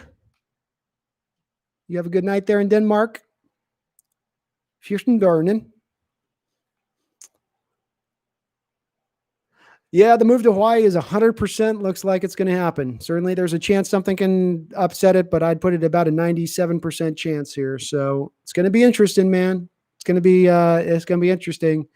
I might be able to, the nice thing is if I move to Maui, there's a bar in Maui in Lahaina that is very friendly to us Seahawks fans. So I might be able to set up my live stream within the bar because we've got a kind of relationship with the guy there. And I know that he's cool with us. So if I can I might be setting up in a bar watching the game live, as I said, do the live stream. We'll see how it goes. I think I'm going to try to shoot for something like that if I do move over there. But yeah, does look like Hawaii, which means 10 a.m. games. I have to get up at 7 o'clock in the morning to watch football. Oh, I'm not looking forward to that. Randall McDaniel says, I bet John Schneider hates Russell agent. Yeah, I bet he does too, man. Because he's dealing with a guy that's not the thing that you've heard about Russell's agent, Randall, is that he's not trying to fit in line with what other agents fit in line with. Football agents understand the lay of the land. They understand that they've got to work with the general managers and kind of getting the parameters put together because of the nature of quarterback contracts being so high above the rest of the salary cap and what that does as far as putting pressure on the rest of the cap and assembling your roster appropriately.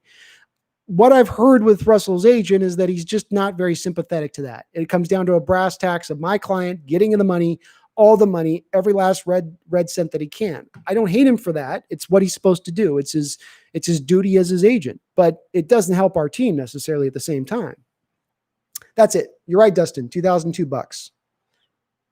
My brain blanks sometimes.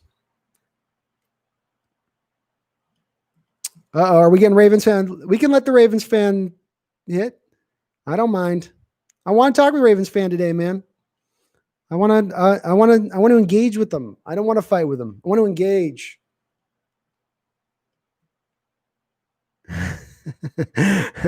Oh, just talking to a Tennessee Titan fan, like brought in the Ravens fan, like they felt the force or something. Seahawks fans are talking to Titan fans. This can't be happening. Find the chat.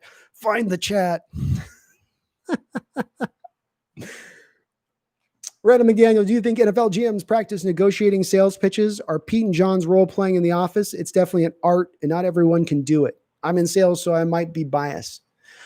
No, I don't think so. I would tend to think that they will have a meeting of the minds about what they want to talk about with them and what they might want to avoid. But I don't think that they would actually get to role playing at this point. I think Pete, with all of his history of recruiting people going back to college, him being known as one of the best recruiters in the NFL, I have to feel like he doesn't feel like that's a part of his game he really has to work a lot on.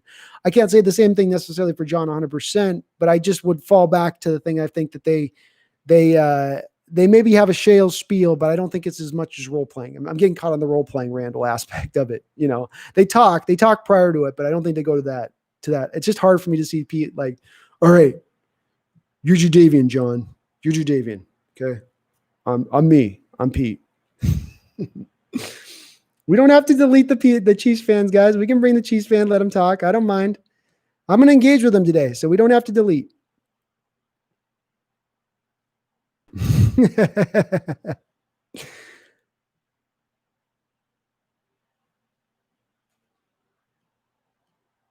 Yeah, guys, no delete. Let's not delete, guys. No blocking, no deleting. Again, I don't want any deletions, mods, unless I'm asking for it. Please, I want the channel to grow. Channel grows not by us deleting people off and cutting people out. If they want to say they love the Ravens, let them say they love the Ravens. I don't mind talking to them about it. I'll engage with them. So let's engage with them.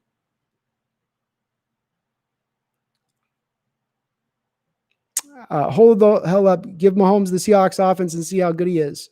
Yeah, I don't think he would be as good, TJ. I think he's got 10, 11 Pro Bowlers on that team, and that's going to help you out. You know, I agree. That's why I still say Russell is the most valuable player in the NFL. But Mahomes is still very young, still coming in his own, still has room for potential growth there. Sky's still kind of the limit with that guy.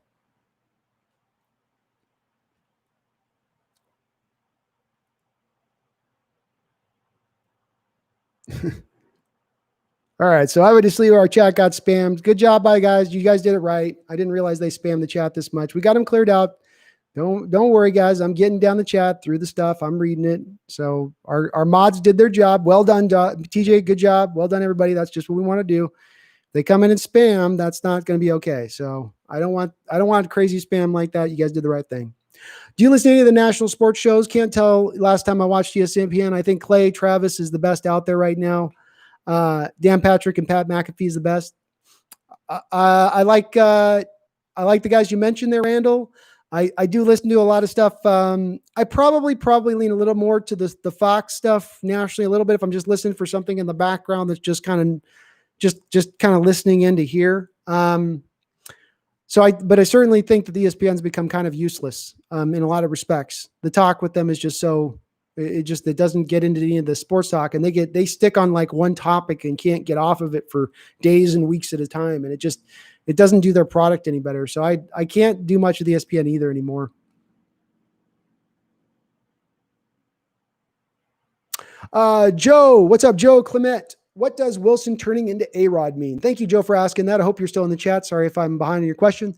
What it means is this. Brock Heward was on with his 710 talking with their show and doing their deal with Mike Salk. And they were mentioning kind of tacitly that, boy, this thing with Russell Wilson and him wanting, Antonio Brown, this is a little bit like the sort of passive aggressive thing, Aaron Rodgers with this. And then they did the formulation under that of, is he turning into Aaron Rodgers? So I'm kind of piggybacking on the back of this, Joe, which is to try to debunk this a little bit, which is that those are two different separate things. Wilson has been a good soldier who's towed the line and done everything this organization has asked him from day one to do, who's now asking for you to bring in a football player who will probably significantly upgrade your offense. That's a far cry difference from a guy in Aaron Rodgers who, it's been said at times, would change a play in the huddle if he didn't like it from the coach, a guy who's not known for being a very good leader, a guy that there's a story of with a guy like Greg Jennings being on the field with Aaron Rodgers and Aaron Rodgers telling an opposition team that could come after Greg Rodgers when he's a free agent that offseason, to the fact that he'll throw a ball away rather than trying to make an exact throw because he seems to be angling now for the career quarterback rating mark and making sure that that's what he's eventually known for, being the most efficient quarterback in NFL history. That's what I mean when I say, Joe, he's not turning into that by asking for Antonio Brown. That's a far leap from one thing to the other. And I kind of took issue with it when I saw Salk and Brock talking about it. Don't worry about the roles, TJ. I appreciate you handling business. Do you mind if I plug my channel? Dustin Arod, Seahawks Brim. He said he doesn't want us banning people. Yeah, it's okay. I understand why you did. I didn't see that they had spammed it that much. So Chiefs number one. Chiefs, let's talk, man. You want to talk football? Let's talk football. I'd love to talk about your team. You guys have had a brilliant offseason. Let's talk about that. Seahawks stuff, Chiefs suck. That's no fun, man. Let's talk football, bro. So don't spam the chat. You got a question? You got a comment about your team? Let's talk it. But if you spam the chat, I got to tell my moderators to block it because you fill the chat up and you blow out the questions of people being able to ask. And then they can't ask their questions and then they leave. I lose people. I lose subs to that, right, Chiefs? You ain't going to try to cost me subs. Yeah. Max Webb, is it me or does Darrell Taylor look like a beast? 8.5 sacks with an injury in the sec. Plus he has crazy athleticism and bend, high ceiling guy. Yeah, Max, everything you said is right on the mark. Played through an injury last year, still had 8.5 sacks. Probably could account for a little bit of a lack of, you would hope for an up, you take his, sophomore season, junior season, kind of go up another level. You'd hoped he didn't exactly do that with the 8.5 sacks, but the injury could maybe explain that. And the thing that's the bottom line that you come to, the crazy athleticism and that bend. I went back and watched this film this week too, Max. Maybe we saw the same Twitter post and looking at it, but sorry for the loud noise there, but that bend is so important for edge pass rushers. It really is. And it can be the difference on a guy being great with his hands, but having no bend and that neutralizing his ability to get to the quarterback. Eventually you need to have bend to get to the quarterback. And if you have great bend, it should help you immediately out the gate create pressure and sacks. So I think, Max, that I don't have him up as being like a 10 sack guy out the gate, but I think he's a guy who can get you 4, 5, 6 sacks this year in a rotational role. I think he has that ability because tackles are going to struggle with that bend in this league. They will.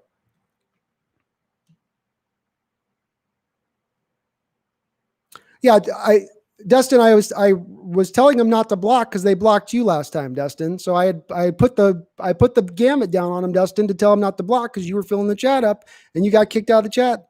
So I was doing it because try to do right by you, my man. So I told him to hold off for that. So if you spam the chat and cause them to block, and then somebody else comes in, now it's one of those Chicken Little things, right?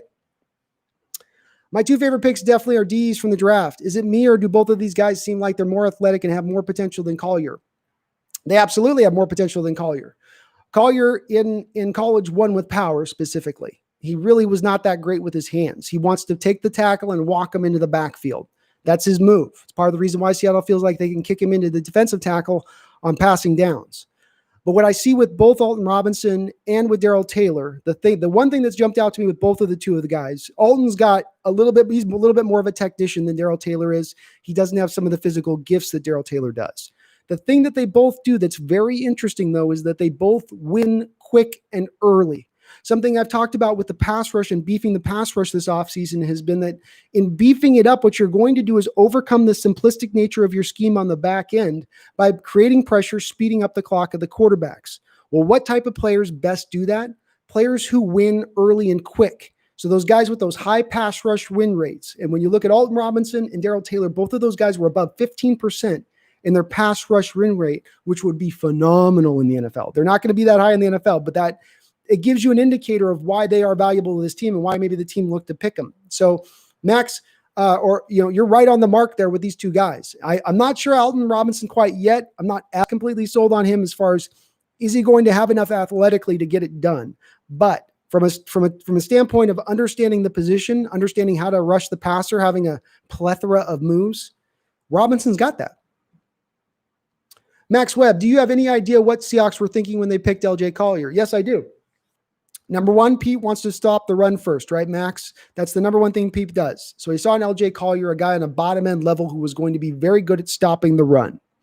Then when they looked at him as a pass rusher, they thought they saw a guy that was developing as a pass rusher. He really had only one real great season of production at TCU. But when he went to the Senior Bowl, he had that pass rush win rate that I was talking about. He won 90% on pass rush. He won 90% of his snaps. He was above and beyond anybody else at the Senior Bowl in that respect. And Seattle took that stat with his run stuffing, and they kind of then got forced into a little bit of a corner. You look at the first round from last year, what did we see? In that first round, I think we had 15, 16 defensive linemen or pass rushers taken in that first round prior to LJ Collier. Seattle saw guys like Montez Sweat go off the board and the kid out of Michigan gone. And I think they got a little panicky, Max. I think they got a little panicky. They didn't have at that time Clowney. They didn't know what they had in Ziggy Ansah. They knew the position was a little light. They knew they needed to beef it up. And he was kind of the last guy in that upper quotient of guys on their list before everything started to fall off a cliff a little bit as far as the type of pass rusher you're going to be able to get. So I think it's those factors all kind of came into why LJ ended up being the guy. Seahawks, what's up? Jamal Adams or Jadeveon Clowney? Who would you rather have? It's one or the other. Jadeveon Clowney is who I would take. I just pass rush to me is more important at this point, especially with where our safety's position is at. Swiggy, EJ, let's get AB. Swiggy, what's up? I am totally on board with that, Swiggy. I think right now, if we're putting the percentages here, I'd probably say it's 90% Josh Gordon, 10% AB, and maybe even like a 1% chance you get them both. But it's in play. Seattle's certainly one of the few teams we've actually heard connected to him. We haven't even heard any other teams really connected with AB outside of maybe the Ravens, but maybe not. They kind of denied interest. Yeah, I'm with Billy Squad.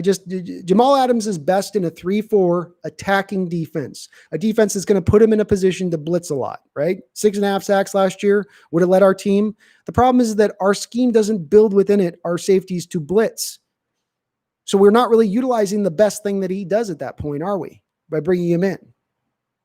And I like Jamal. He is a good blitzer, but it's just, that's the thing that comes back to you. Number one, our scheme is not built to be blitz heavy. You saw this last year. We were a top 10 team in the amount that we blitzed, yet we were still 29th in the league last year in sacks, in pressures. So it's part of it is that a 4-3 defense in general is not that great to blitz from. It's much easier and better to blitz out of a 3-4. But if you're going to be in a 4-3 scheme that is good at blitzing, it's got to have it built within the schematics of its defense.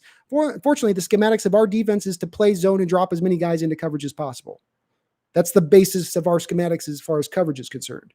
So to be blitz heavy, to go that route, you're having to change your whole personality then for one player.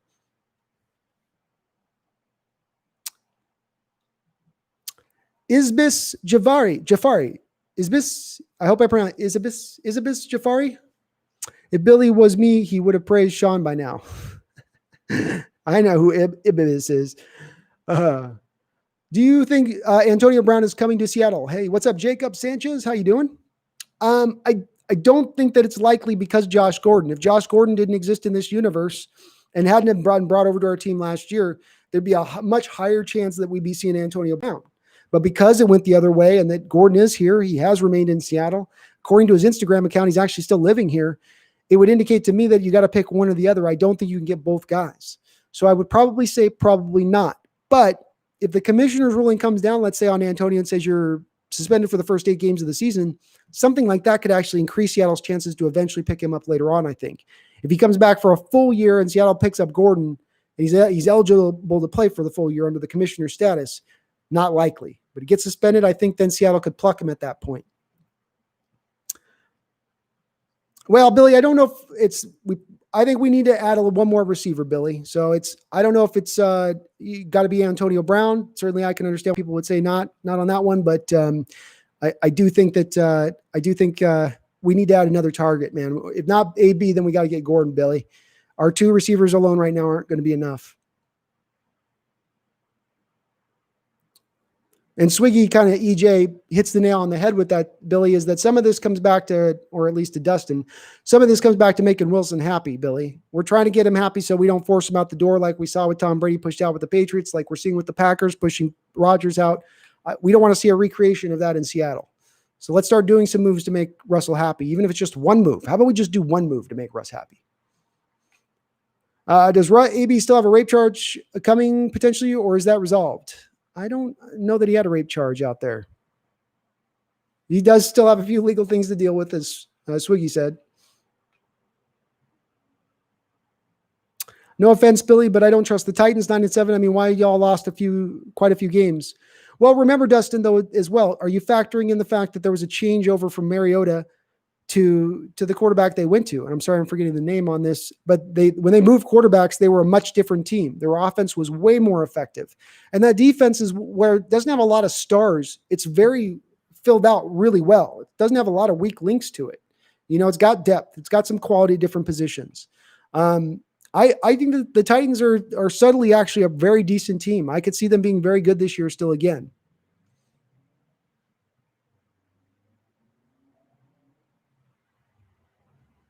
Randall McDaniel says the Hawks have the second best offense behind KC. I'd probably, Randall, put right now Tampa Bay ahead of our offense right now.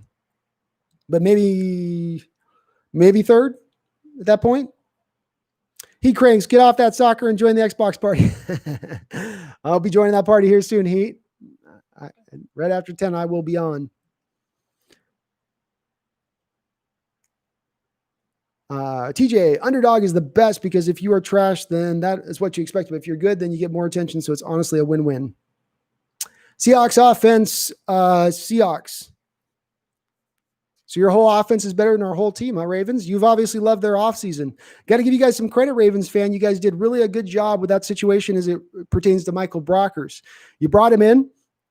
He would have been a great upgrade for you guys over there. You had already added Calais Campbell, so you're stacking up what was really the weakness for your team at the end of the year last year against the Titans and stopping the run in that playoff game. You bring Calais in, he helps shore that up, but then you got Brockers in, he fails the physical, and you're like, now that just kind of upsets your whole plan for upgrading, but then you brought in Derek Wolfe. So you're stacking Derek Wolfe and Calais Campbell next to each other on that defensive line. Really intrigued to see if they're able to shore up some of those issues, Ravens fan, with being able to stop the run. I remember that we played versus Philly. The only play from DK last year that really pissed me off was the fumble versus the Saints. Just a bad day for everyone. Yeah, that was just one of those days. I think you hit the nail on the head, Randall. That was one of those days where it just felt like nothing was going to quite go right. Nothing was quite, just everything was a little bit off. You know, it really was. And odd to see a team in the Saints with their short passing game playing in kind of, you know, it was sort of drizzling, tough conditions to catch a ball in, and they were still able to be very effective offensively. And we offensively just seemed to be kind of searching throughout the whole day. But that was a brutal fumble. It was wet that day. That's one thing we got to say, though. It was wet. Joe Biden's son wants the Seahawks to sign Antonio Brown to Seattle. Well, it may happen. I get where you're coming from, Joe Biden's son. I can understand where those people come to who say that. James Craig, moving to Hawaii? I'm on Oahu. James Craig, yep, I am moving to Maui. I think I'm going to be over on the West Maui side, James. So come on over to Maui. I'm going to be doing, I think during the season, we'll be over like the Broken Monkey in Lahaina. So I'm going to try to get Seahawks fans to set up shop there on the island, and we'll just take over the whole bar. It's an awesome place, James. I'm so stoked to go and to live there. I got a great opportunity, business opportunity there, and I've got family. My mom lives in Maui as well, so it gives me a chance to go back and help out some family too. So, win, win, win, win, win is what they call that.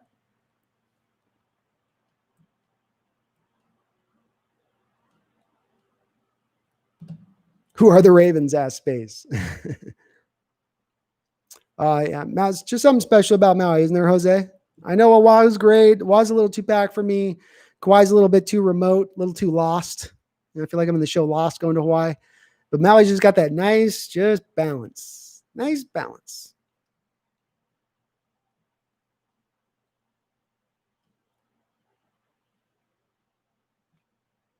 I feel you, Dustin. We can block him out. So Ravens fan, you don't want to talk, you don't like talking football? For you guys who like to talk football, usually Raven fans tend to be very knowledgeable. I mean, I don't know if you can talk. It's hard for Ravens to be talking trash to the Titans when they knocked you guys out of the league last year. You guys were the favorites and they knocked you out. I don't know how you don't have a big stance to talk trash to them. You can talk trash to us. You beat us last year, so you got right, but the Titans got you. Adios, Ravens fan. Randall McDaniel, I watched the game when we tied the Cards. Why would you do that to yourself, Randall? That game was so annoying to watch. Like you wanted to take a gun and shoot that game, put a bullet in it, and put it out of its misery. Yeah, Jose, I don't like Skip either. I'm not a big Skip Bayless guy either.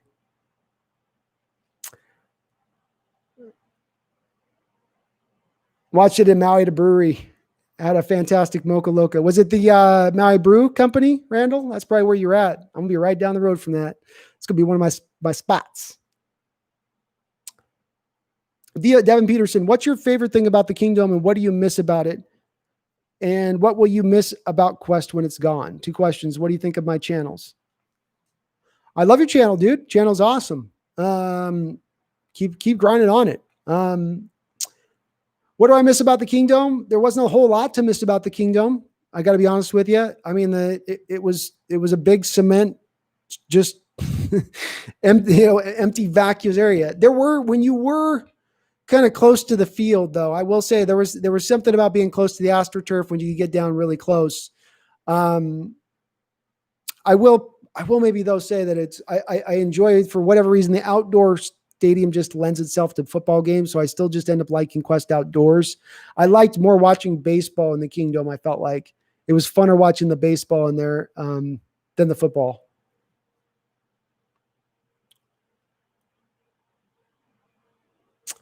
Space says less than a month for preseason. If we have preseason, Space, that's the big what if, you know what I mean? Hopefully, hopefully that occurs.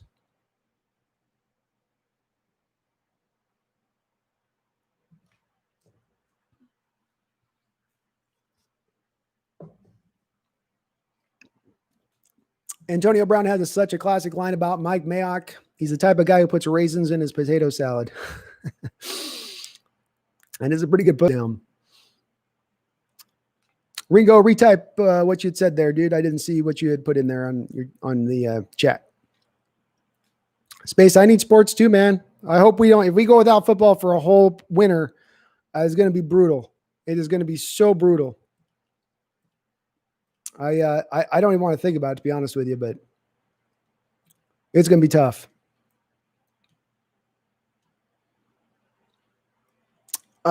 Did the Houston trade Hopkins because they were going to lose him, or did they just feel like they make that trade was the best for the team? D-Boy, I tend to come back to that deal being that Bill Bryan's probably very close to losing that team as the year went on. You know what I mean? What he had done and what he'd given up and what they gotten back. Then he's got at the end of the season, they lose the 24 point lead, I think, on Kansas City in the playoffs. Epic fall. His grip there had to be kind of slipping away a little bit in Houston. Obviously, him as a general manager has not been great, and him as a coach has been not that awesome either necessarily. I know they've got the playoffs a couple times, but I think he was trying to reinforce his authority there. He's kind of trying to he's pitting himself there with being the general manager and head coach as the end all be all. as the guy that everyone has to answer to. And what you've gotten from Hopkins was that he was a guy that was maybe a clique guy. He had his own clique in that locker room, and that he could have upset the locker room with a show of force, essentially. Don't know if all this stuff's true, D-Boy. I'm guessing on this because I'm not as tapped into Houston, though I do know somebody's going to be going to work in that organization, so I might soon have some insider information from that team. But I would say that that's probably what I go to with it, is that he's just trying to get control of the culture there, which is stupid on his part because you don't give away players like Hopkins for what he gave him away and then go and trade for a guy like Brandon Cooks, who's one concussion away from having to retire. Randall McDaniel says Von Miller has great bend. Yep. One of the reasons that Von Miller was able to be very effective right out the chute as a rookie, it's kind of what I'm talking about. Whereas a rookie, you can actually pass rushers take 3 to 4 years to really develop into what they'll be most of the time. But if you've got that bend along with elite athleticism, you can actually generate those sacks a little bit ahead of time prior to figuring it all out and getting up to what your top end is going to be. And that's what I'm speaking to. And that's kind of what you're seeing with what your Von Miller example is, the same kind of thing. He was a top pick, right? He was like number 1 overall pick, I think, or something. But so he had the pedigree, but that bend was as much as what helped him. And being able to get that low to the ground that fast, it's just, there's not a lot those tackles can do. They're big boys, they don't get down that low. How do you feel about Ricardo Lockett? Do you feel his career was cut short? Was that hit legal or illegal? I would tend to think that the hit was probably, I think, legal. If I remember correctly, I've got to see it again. I'm trying to go off memory with it. I think he got out of his career about what there was to get out of his career, D-Boy. I don't think he makes the roster the year after that. I think that he was a good special teams player, effective player for us. He served a role that was necessary on this team when he was here, that you need. You need those guys on special teams that are willing to do what he was willing to do. But he's a guy that I think was never going to be a starting wide receiver for you. He's a guy that comes in and spots and starts to give you a catch here or there and plays great special teams for you, and he gave you that. He might have gotten a couple more years out of his career as a special teams guy because they can last a little bit longer, I guess. So maybe he would have even had a couple more years with us, but I don't think it was cut tremendously short. The same bots that come in here, Dustin, every once in a while. Those Ravens fans, they sensed, I think they sensed that we had a Titans fan in here. They said those two Seahawks fans and Titans fans cannot be corroborating. I'm going in.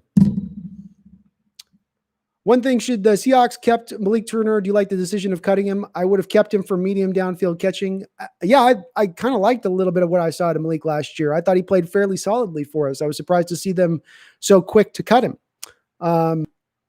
If you bring in a Josh Gordon, I'm not as, they feel that, Philip Dorsett's an upgrade over him. And then you've got Josh Gordon, and then that would have pushed him down. He was not going to get on the field at that point. So it was pretty marginal in cutting him. But it was a little surprising as well for me, Ringo, when they did cut him, because he's a guy who's on a cheap contract. I think he's an undrafted or 6th round pick, something like that. So he wasn't costing you a lot of money to keep on the roster. And I think you could have even had him eligible to be on the practice squad this year, even still. So kind of odd. By a former female trainer of him. So I don't know. Yeah, I don't know on that one either, Dustin. There's a lot of legal stuff I think that probably still does have to play out with AB here. You didn't miss anything, D-Boy. We had to get rid of some trolls. Have you come around on the Hawks draft? Seen breakdowns on Brooks that are real positive. Bringing speed and youth. Lewis is going to be a good player. Let's go backwards on that, Randall, as I like to do. Agree with you on Lewis. I think that Lewis is the guy that I've maintained for a while now that I think is going to separate himself from the rest of this draft class, in that I think that he's going to come in and be an upgrade over DJ Fluker in both run blocking and pass protection, both attributes. I don't know if he'll be significantly better, but I think at least marginally he'll be better than Fluker was for us in both departments. That's part of the reason why I think you also saw Fluker cut so quickly. So I do think he'll separate. Am I on board with this draft more than I was at the end when I wasn't on board with it when the draft ended? No, not really, with the exception of this, Randall. If John Schneider was attacking this offseason from the standpoint of being visionary, and what I mean by being visionary is that he was anticipating the COVID and the COVID effect on this upcoming season, and that he was drafting the players in this last draft, Randall, with a thought towards that, because so much of this draft is projection, in my opinion. Jordan Brooks projects to be at his best position at middle linebacker. Darrell Taylor will be at his best probably a couple years from now down the road. Colby Parkinson's going to be a guy that needs some time to develop, right? There's a lot of projection here on this draft. I'm okay with that projection if you thought there probably might not be a year here coming up. What's the point of getting guys that are pro ready to go hit the field and roll now if I think there's probably not going to be a season? Better to go for those guys down the road. And when it comes to Jordan Brooks, I watched a ton of Jordan Brooks tape, Randall. I'm very confident in my assessment of Jordan Brooks. I'm also very confident in understanding the narrative that has taken place with Jordan Brooks. And the narrative is that if you just throw away his senior tape, then he's fantastic in coverage. Then he's a guy that's sticky and it's all overrated and all that. I didn't see the same thing. Go watch, Randall, one game I'm going to ask you to watch. West Virginia against Texas Tech. Not last year, but the year before that. This was the year that you would have had Gary Jennings, Seahawks third round pick, right? Fourth round pick by the Seahawks last year, was on West Virginia's team.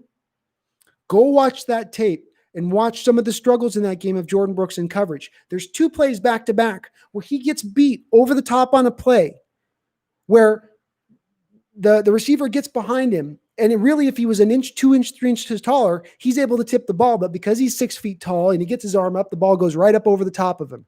Back-to-back plays. One for a touchdown, I believe. I think that that's going to continue to show up, especially when he's playing outside linebacker, either at the will or the Sam, because you're just a little bit more on an island in those positions. You're a little bit more out and put out there to really be kind of exploited in that respect, especially when he's in zone coverage. He's better in man-on-man. I'll give you that. He actually can handle himself decently man-on-man coverage. The size limitations still exist. That's the problem, though, with that, too. You can be great on man-on-man coverage, but it comes down to a kind of a bottom line point for me on this. And let me relate it back to Will Disley. You got the Steelers last year. They expend a top 10 pick on a middle linebacker. Same middle linebacker gets caught with Disley in coverage in this last year a couple of times in the Steeler game. And Disley ate him up for a touchdown catch, had him on a few other catches where the linebacker is right there with him in coverage, step for step in his back pocket. But there's nothing the linebacker can do. Why? Because it's the same mechanics that are at play in basketball. If I'm a 6'5" guard and I'm sitting in the paint and a 7-foot center is backing me down, there's really not a whole lot I can do at the end of the day to stop him, is there? Other than foul him. I'm not going to get to the height of his height of height. I'm not going to get to the top of his reach. And Jordan Brooks, with his 6-foot height and his 32.5-inch arms and his 34-inch vertical leap, is not going to be able to reach those spots. So on those trust throws that we're seeing more and more in the NFL now, more pervasive than ever, he's going to struggle, I think. We'll see if this plays out this way, but I still fall in line, Randall, believing that Jordan Brooks' best position is middle linebacker. Middle linebacker position, you can be a little bit shorter, like we've seen with a guy like Bobby Wagner, because you stay between the hashes most of the time. You're not asked to be out there on the edge or be out there on the sideline as much in coverage. So you can kind of control your zone a little bit easier, in my opinion, as a middle linebacker, versus when you're on the outside as an outside linebacker. So one of the reasons it's been helpful having a guy like KJ Wright with his length and size out at the will linebacker throughout these last basically decade.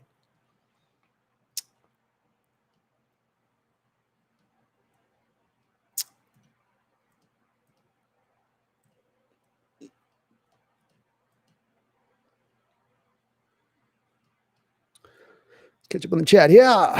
What we supposed to do? Plus, I don't know whether until it's too late. Yeah, you did fine with it, TJ. I'm glad you got those guys out there. You did everything did good. I didn't want to have a quick trigger today, but if those are the same guys that came in last week, if the same guys, boot them. We know them are the Ravens fan and then the other guy, they're probably the same dude, the Chiefs dude. Both those two guys only want to come in here and just talk shit. So they can go bye-bye. I don't have a problem with that.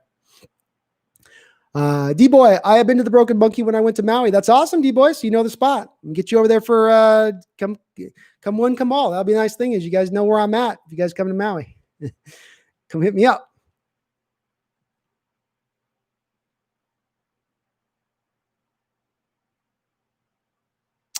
$36 was the LOB born Week 6, 2012 against the Tom Brady. What's your feelings on it? Why not? No, I think they were already existing. I think they were born kind of the previous year, right at the end of the year is when I think they were born. I think that's when it was starting to kind of form with Sherman coming in there, like in the Bengals game. And I think that stuff was kind of coming together at that point. I think they were really rolling by the point that they got to the Patriots game. I think even the earlier games against the Packers that year, for instance. The defense was on point. What did we have? 8 sacks in the first half or something like that. And the big reason was because the Packers in that game were running deep routes down the field rather than the short stuff. And, and Seattle's cornerbacks were just mauling and holding it down in that game. So Ringo on the drums. Check my channel out, Hawk's Nest. I will be happy to check it out, Ringo. Just do me a favor, okay? Because sometimes with the chat, going back and trying to find your comment in the chat after this post, it's like 4 hours and it's tough to find. Once this posts, can you put it in the comment section after this is kind of finishes going live? Just say, hey, it's me, Ringo on the drums, and then I can click from that to find your channel, so I don't have to kind of search around or do the search function on YouTube just doesn't work really well. And I'll try to check out yours too, Devin. Be patient with me, guys. I'm in the middle of going back to school. Got the job. I'm still trying to get the channel. Every day I'm needing like 28 hours, and I'm only getting in 24. Seahawks News. Seahawks signs Nathan Peterman. Oh, we got the obligatory Nathan Peterman signing. Did we really? Oh, please not Nathan Peterman. Please God, not Nathan. A man named Peterman is never going to be a great starting quarterback in the NFL, okay? It's just there's certain last names you're never going to be. It ain't happening, right? Peterman is never going to be. Peterman's the best quarterback in the. No.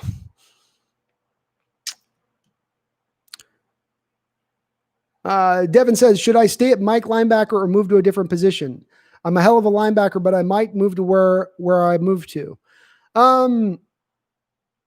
I think Mike is a great position. The thing that's nice about Mike position, Devin, is that you can take on a lot of the leadership stuff too, which is very valuable as you move through the ranks. Being in the middle, usually you got the guys up in front of you that if they're doing their job, they're protecting you, letting you move around free and not having to deal with centers coming downhill on you on the second level. So some of it probably depends a little bit, Devin, on what you got up in front of you and what position you're looking to move to. But the middle linebacker position is going to be a more valued position than an outside linebacker or either outside linebacker position, either Sam or Will. So you probably want to stay in middle. Randall McDaniel, the urinal wall is definitely to be missed. There's nothing more. There was nothing more frightening as a kid going into the kingdom, and your yay height, right? All the adults are up there, and at the kingdom, you young folks won't know this. They had what he called as a urinal wall, which is just what it sounds like. A silver tin stretched 10 feet long. And all the guys walk up to it like they're eating from a fucking trough, and they drop their Johnson and start peeing. Well, when you're a kid that's 6, 7 years old, you got every guy's Johnson's right here at face level as you're trying to take a pee. You know, you're walking up to take a pee, and it's like, shh. God, come on. Guys, just, can I have some space? God, it's splashing. It's splashing. Ugh. It was horrible. That was not the best of designs. Not the best of designs.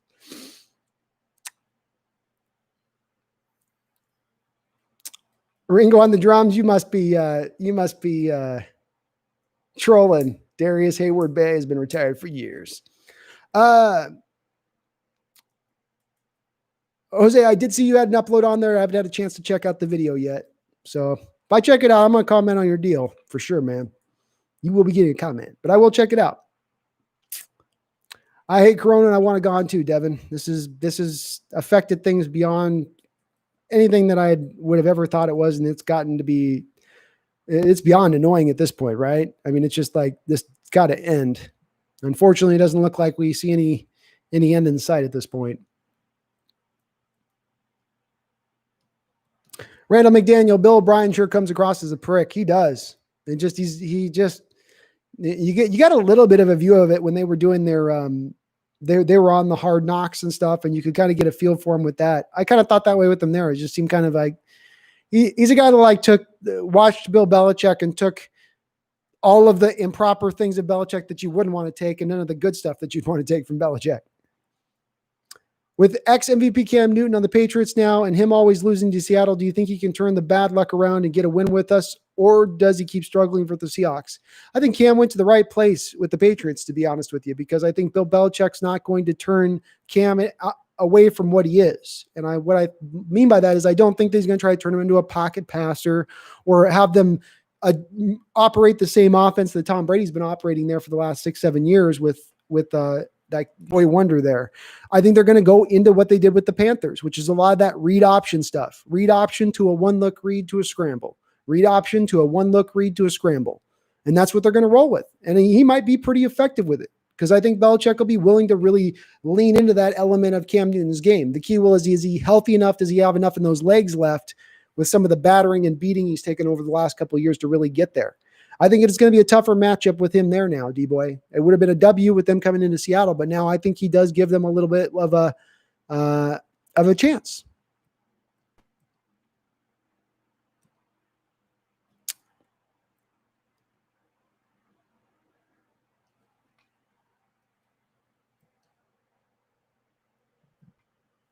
ESPN is reporting that the cap in 2021 could drop by up to $70 million. Hey, and what's up, AD37? This has been one of my things that I've been telling you guys about why, as angry as we might be that John Schneider didn't go for it this offseason, that you have to reserve within that anger a potential of standing up and clapping. Because if right now he's played it the way he's played it, and that plays out like you're saying, AD, and I don't think it'll play out to $70 million. There's a lot of negotiations going on here, but even a reduction of 10 to 15% is going to have a massive impact, the likes of which you guys do not really fully understand, I don't think.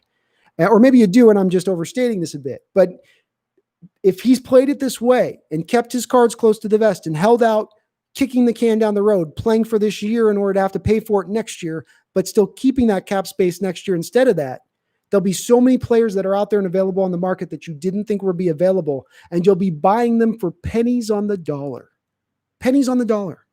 Schneider will have been brilliant if it plays out that way. If we lose the season, he's brilliant. If the season's cut short, he's brilliant. If the cap goes down next season, he's been brilliant in the way he's gone about this offseason. But that would be interesting. I don't think 70 million seems a little too extreme, AD. That would be a remarkable drop. I mean, that's 60% of the cap, right? Something like that. Not so good with math. That's 70%. I don't know. It's a lot of the cap. Not 60%. Jesus. It'd be 40%. That Niners game at home was painful. That was painful. How do you feel when the Seahawks drafted Wilson, and what game was it when you knew he was going to be GOAT? I felt great about Russell Wilson when he was drafted, to be honest with you. From a value standpoint, to get him in the third round when you did, the thing that jumped out to me when you drafted him, D-Boy, and the part that really stood out was there was a projection system in place by, I believe it was Pro Football Focus. It might be another projection service.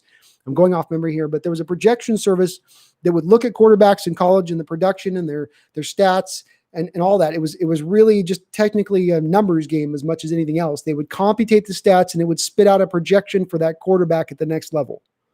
Russell Wilson, his projections spit out higher than any player they had ever seen by a wide margin. By a wide margin. It was like off the charts. It like blew the chart up. It was one of those thermometers in a Looney Tunes commercial where the red's going up and it hits the top. It would have blown the top out. It would have been like that.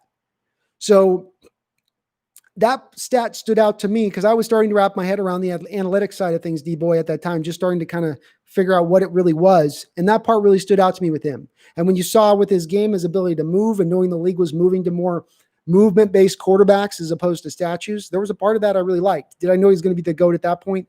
No, I didn't. Did I think he was going to be something special after his first 4 preseason games? Yeah. Quarterbacks don't come in the preseason and do what he was doing, just dropping dimes, throwing bombs all over the field, playing it free and easy. That right there opened my eyes. I think when I realized he probably the GOAT or GOAT-like quarterback, one of the best quarterbacks of all time, was probably, I think, in that 2017 season when he threw for 35 touchdowns.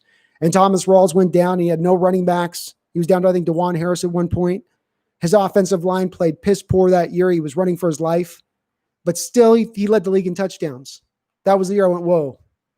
He's overcoming and still being great.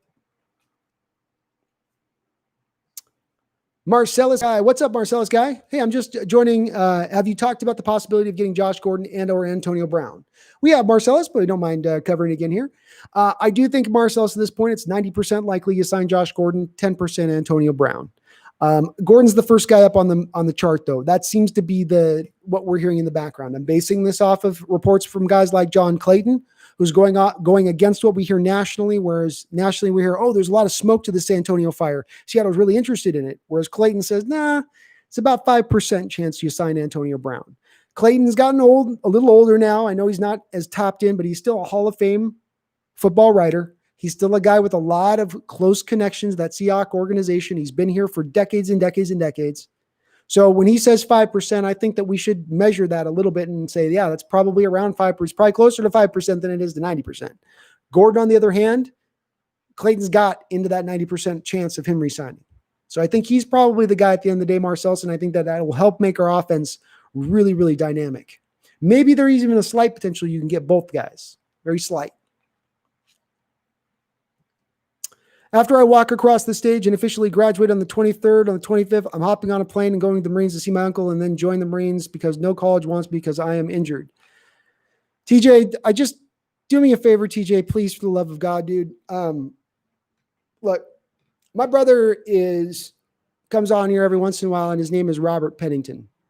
And my brother is actually somewhat famous, probably even more nationally, not famous. They go notorious. But TJ, I want you to, if you can, you're free to ask me about it a little bit. Go look up the story of Robert Pennington and what happened to him. Because he got sold out. And he got sold out big time for being a good Marine. And he served 3 tours of war. He earned his stripes. And the country sold his ass out. Out. So be careful.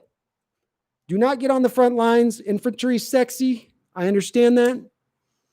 But the rules that govern you now when you're on a battlefield make it impossible for you to fight a war. And my brother took the back end of this in a way that, you guys can never quite understand. It was a crazy situation. So when I see you say you're going to the Marines, man, it's tough for me to see that, because my brother was an idealistic kid and he went in and he just wanted to serve his country and do right and do all that. And he did his best and he ended up getting ramrodded for it. You can even Google him. He shows up on Google, my brother, Robert Pennington. Jim, animators, what do you think about Lane Keedick? I don't know, Jim. You'll have to let me know what that, he's a true. Oh, I guess this will be a college guy. Jim, I haven't quite gotten a chance to look at some of the college tape on these guys, if that's what you're referencing. Oh, shoot. Let's see if that's what you're saying here. I think that's what you're mentioning. Lane Keedick.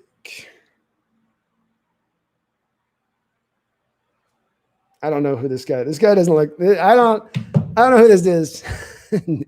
Yeah, I'm guessing that's a naughty one there, Jim. Would you rather have a hard-hitting safety or a ball-hawking safety if it was our offensive coach? I want a ball-hawking safety, D-boy. Taking the ball away is what this game is about. Hard-hitting has been reduced. It's been legislated out of the game as much as possible. It's made it much harder to have that kind of effect on the game like you could back in the days. We had a guy like Steve Atwater, who pretty much ended the Nigerian Nightmare's career with one single hit. You just can't quite seemingly do that same kind of stuff you used to do, for better or worse. So I think that a ball hawking safety is more of an effect on the football game.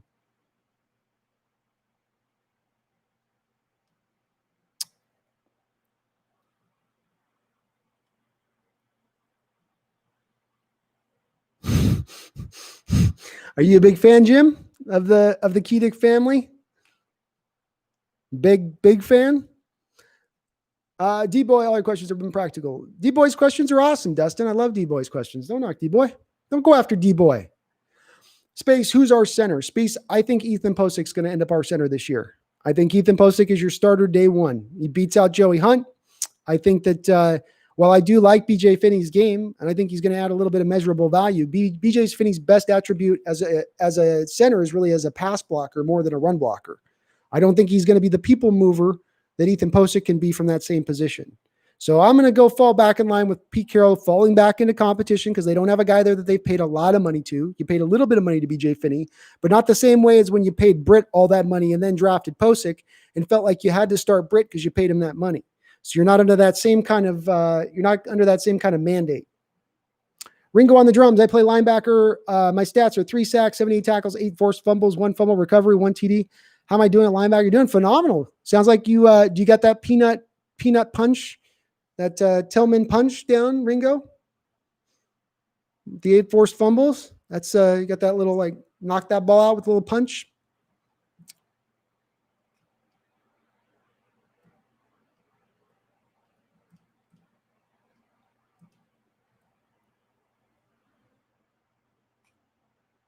No, Kitty, you're not getting up here. You shut the stream down last time you were up here. I'm not letting you back up. No, you shut it down. You lost the privilege to be on the lap during the stream. You can't do it.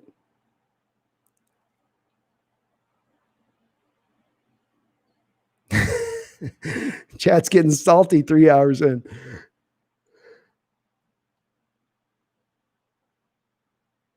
Dustin, please don't make a political controversy about the military. This ain't a political controversy about the military, Dustin. This is a guy that's telling me that he's joined the Marines. My brother joined the Marines and had a horrific personal experience with it. And not just a bad experience, Dustin, a horrific personal experience. And I'll let you talk about a lot of stuff, Dustin. I stay out of the political game. I'm not going to stay out of this game. I hear somebody's going to join the Marines. I'm going to tell him about the experience my brother had. He got sold out on the battlefield. That's not politics. That's what happened. And you will raise my ire going into this realm of thing, Dustin. This is a sore spot. I would probably advise you to stay away from it.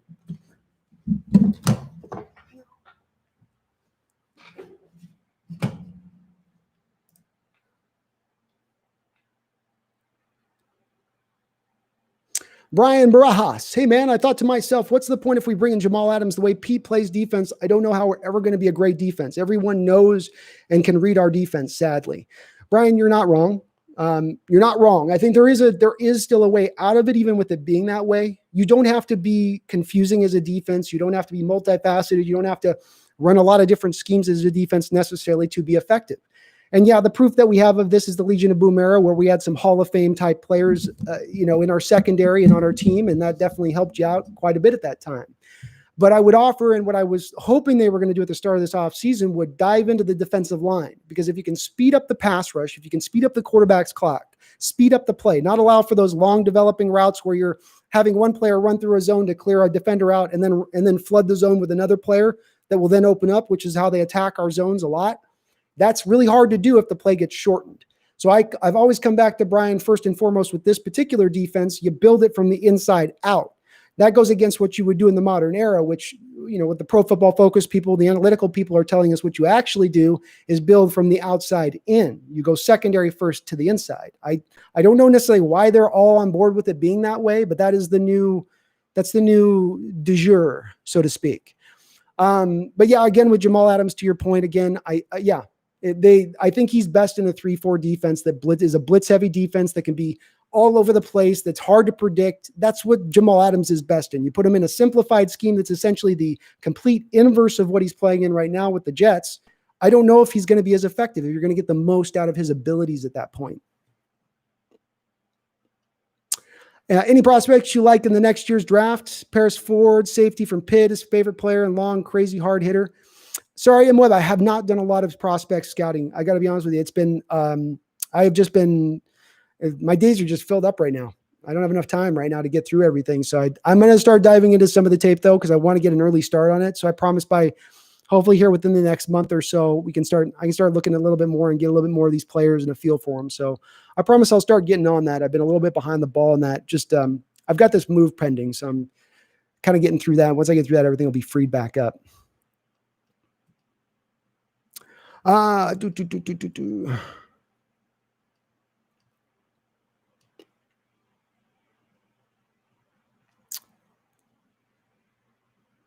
78 tackles is fine if it's a passing league now, Ringo. So you're going to get less opportunities as far as tackles. Just the nature of where the game's going now. I don't look at tackles anymore as the stat that you got to come through. Getting the fumbles, had that many fumbles and causing that's impressive. If you're able to take the ball away on that, that's awesome. It's all about, that's why, Seahawks got that one day of the week that they put and prescribed towards it being all about the ball. I think it was Thursday, turnover Tuesday or something.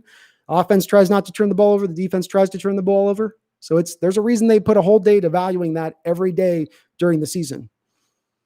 Number 40, Jalen Smith is overrated, over or underrated? I think Jalen Smith's a little overrated if you want to consider the contract that he received. He's a decent player, but I don't think he's anything amazing.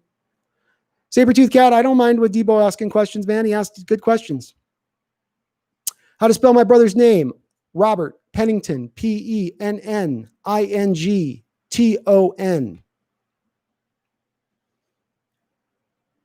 He'll come right up. Trust me. I know one thing, if I got a chance to play linebacker college football, I would be the best linebacker in college or die trying.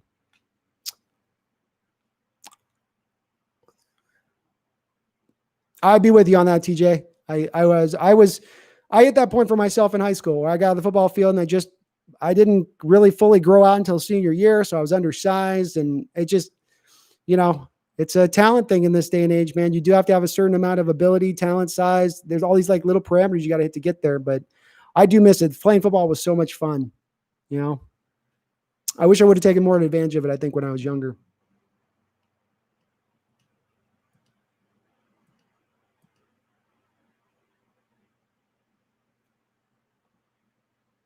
No worries, Gym Animators. I don't mind, man. We're always good for a laugh. TJ Wilbur, Robert Pennington, was he the Marine that was upset for the death of the Iraq dude? Yep. Yeah. So what happened was, I'll give you guys the story on it. What happened was, my brother and his platoon and all the people, the Marines that were serving in the town of Hamadaniya were serving in a policing capacity, not a warring capacity, and they were being blown up on the daily. They knew it was blowing them up. In fact, they grabbed the guy 3 separate times and took him back up to his headquarters.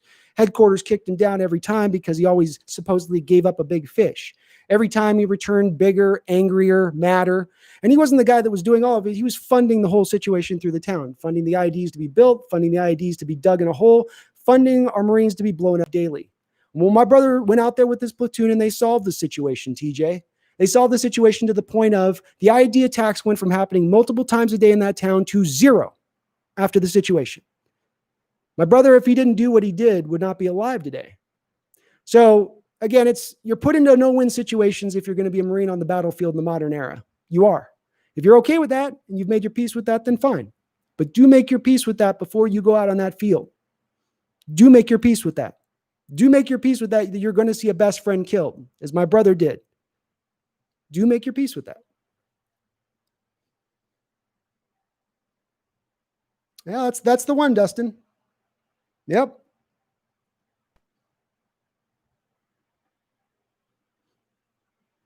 I'm not leaving military, Paul. Dustin, you don't run this channel. I run this channel. This is my channel. If I want to talk about my brother's situation, if TJ tells me he's going to the Marines, I'm going to talk about it. So I appreciate your perspective as well and where you're coming from, but no, you're not going to tell me what I'm going to talk about on my channel. Thank you. If Brooks is good, do you see us trading Wagner in 2 years? Asked Chase. Actually, Chase, what I think I see this situation as being is a situation between the Seahawks front office and Bobby Wagner, where there has been kind of an understanding in place, where I think that Bobby Wagner is probably not playing past another 2 years. And we might even see him retire after this season, potentially. I don't think it's likely, but I do think that they have this understanding in place. And I think some of this understanding is what drove the Jordan Brooks pick to occur. I don't think that it would have happened had they know that Bobby Wagner is going to be here for the next 4 to 5 years. So I think that that's a part of what factors into this, but I don't think that there's really going to be any point of you trading him. I think it's more of probably a retirement.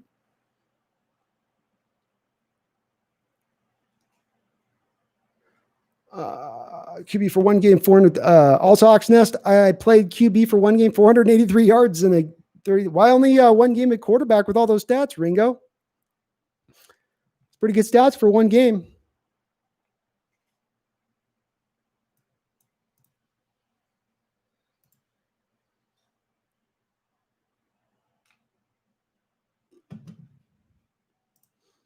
Yeah, and then I'm not telling you not to serve, TJ. Serve if you want. I just want you to be there with eyes open, man. And if I've got a perspective to give you some information you might not be aware of or understand, I'm going to do it, bro.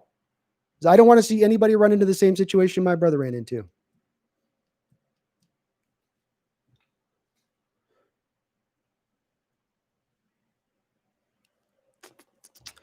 D-Boy, if we lose a game this season, but one team, what team would you want our one win to be? If we lose every game this year, but one, what team would you want our one win to be against? Ooh. Just if we lose every game but one? Holy mackerel. God, I don't know, man. I'm too bummed out at the thought of losing every game. The Niners, at least you beat the Niners once, I guess. I'm going to be a mechanical engineer, not on the front line. I won't, because my best friend joined last year and he was killed in KIA. Okay, good. I'd love to hear that, TJ. Awesome. If you're off the battlefield, you should be fine. You're not in a lot of as much danger, and that's great. So I'm glad to hear that that's where you're going to be at on that. It makes me feel a lot safer for you, brother. Jaden Medina, thoughts on Jordan Brooks? Jaden, I think long-term, he's going to be very good as a middle linebacker. In fact, I think he'll give you a lot of the same kind of play that we've seen out of Bobby Wagner. There's a reason why they draw the comparisons. There's a reason why Bobby's college coach, who now coached Jordan Brooks last year, really draws the comparisons between the two of them. I think that they're very similar players. Facsimile, I can't, what's the word for that? I don't know. There's a word for that. I do still believe that he's going to have his struggles in coverage, especially in zone coverage. I think those critiques have been valid. I think he's actually pretty decent at man-on-man coverage, but I think in zone coverage, there's going to be times when he is going to struggle, and I think his size limitations will show up from time to time, especially against those bigger wide receivers and tight ends who have the long arms and the jumping ability and the ball skills. They can combine all those things going up against poor 6 foot, 32.5-inch arms of Jordan Brooks. I just don't think he's going to sometimes be able to make a play on that ball. But when he eventually gets to move to middle linebacker, some of that stuff will be reduced, and it's not going to be as on display as it will be when he's on the Will or on the Sam.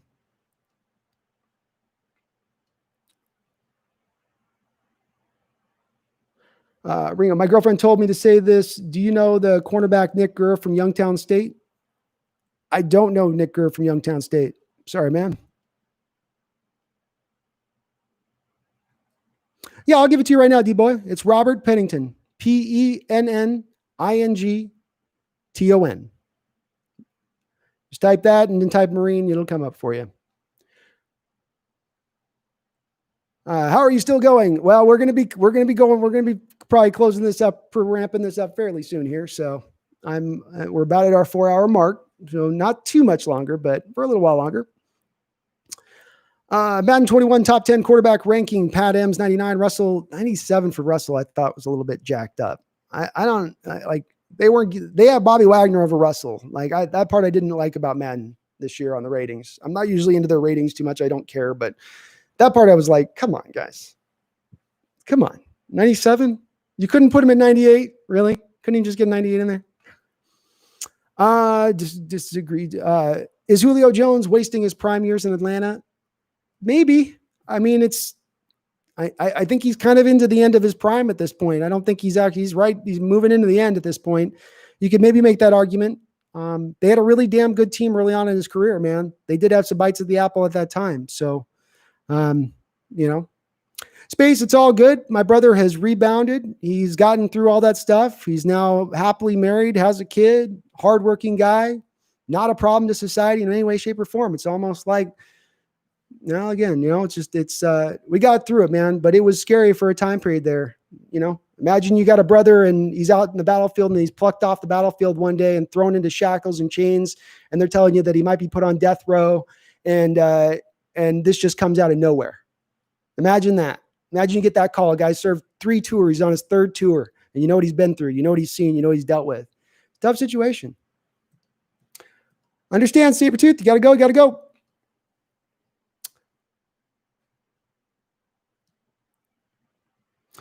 D-Boy, it seems to me that Julio Jones and Megatron have similarities in their game and their careers. Both have had above average quarterback play on bad teams, and they both don't have a ring. Do you agree? Yeah, I think Megatron got maybe a little bit done a little more dirty in that to a degree. Because it's a lot of this stuff is like nuanced, D-Boy. You know what I mean? Like, I think Julio's had some decent teams to play from. They've had their chances, and they just couldn't quite get it. I mean, they were in the Super Bowl. I don't even think with the Lions and Megatron, they even got like one playoff win during his time.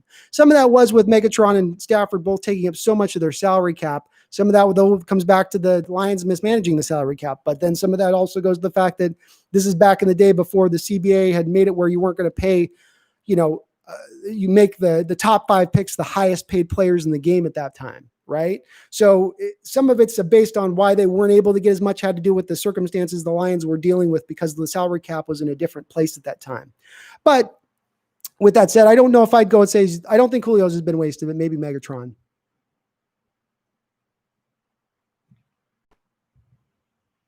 Thanks, AD. I know people don't want to hear about stuff. I won't drive into it too much. All I'm bringing it up for, guys, is because I know what TJ is going into it. So we won't turn this into a political talk channel, but just something I wanted to bring up to TJ because I know he talked about it. Yeah, media does cherry pick info, and I like your pick for Darrell Taylor being Defensive Rookie of the Year. I hope so, man. I think he's got a chance. He's going to give him chances. He's probably going to be held into a little bit of a rotational thing, and they're going to probably reduce his snaps because there's not been an off season or a rookie mini camp or any of that other stuff. So it's going to be a little limited there with him, but maybe.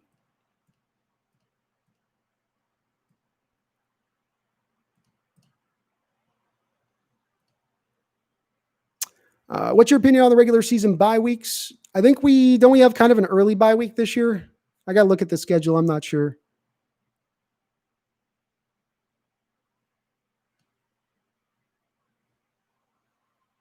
I didn't say the N word.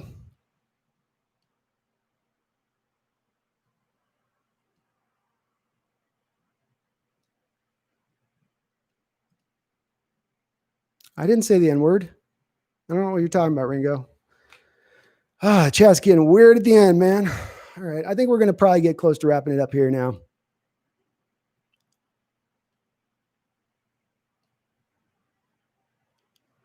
Okay. I think I've hit my spot. So I appreciate all of you guys watching. If you guys want to put in last minute questions, go ahead. But other than that, I think we will go ahead and call this good. I appreciate every one of you guys watching. Please do hit the like if you liked, or if you're not subscribed, please do subscribe. It does continue to help the channel grow. We're getting on our way here to 3,000. So hopefully we can hit it.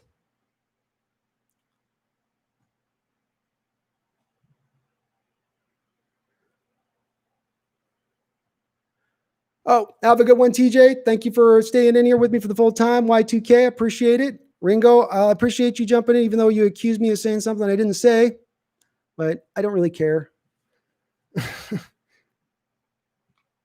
Y2K, I asked before, if I leave, how do contracts work if there's no season? The way I understand it, Y2K, is that it would play out where the contracts would essentially count this year. So if you had bonus money prior, so let's say the season gets canceled at the start of the year, right at the start, they go, we can't bring him in. It's too much of a problem. It's going to be too much an issue. We just got to kick this stuff out to the curb. Okay. If you got bonus money prior, you get to keep that bonus money. All that's still legit. I would say that the salaries, probably outside of them getting like a little bit of a kickback, all the players maybe getting a couple $100,000 as a little check or whatever, you're probably not going to have any salaries at that point. Any bonus money collected during the season probably could not be collected at that point.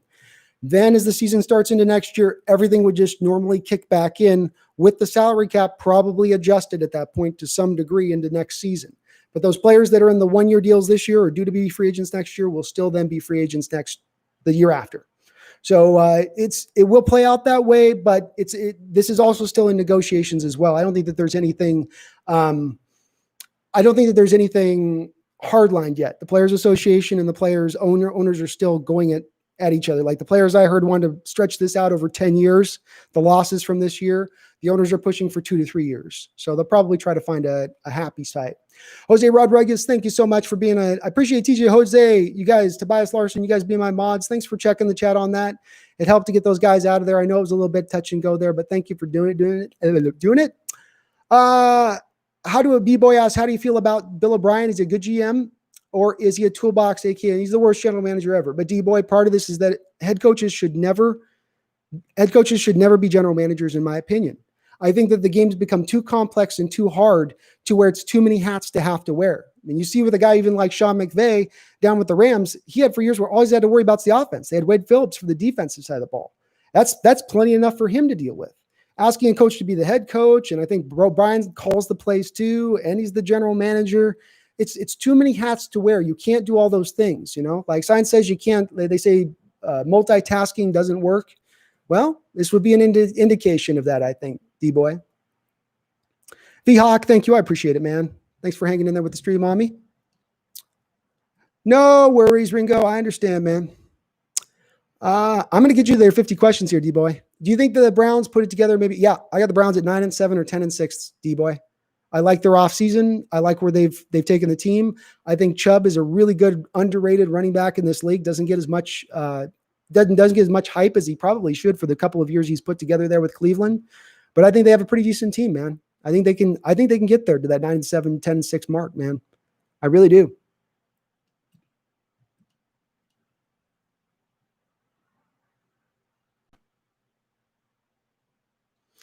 Do I think the bye weeks are fair? As fair as they can be. There's so many factors that go into the schedule, the space that they've got to bring into on trying to get primetime matchups, make sure teams are playing into this division, to that division.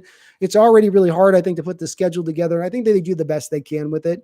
I personally think there shouldn't really be any bye weeks to me until like after week 6, to be honest with you. I think it's unfair if you get a team an early week 3, week 4 bye. That's kind of brutal to me. But overall, it's as fair as I think that they can probably get it. I think you probably see in the NFL pushing for the 2 byes because they want to get that 17th game in there, and then they can push in the 2 byes,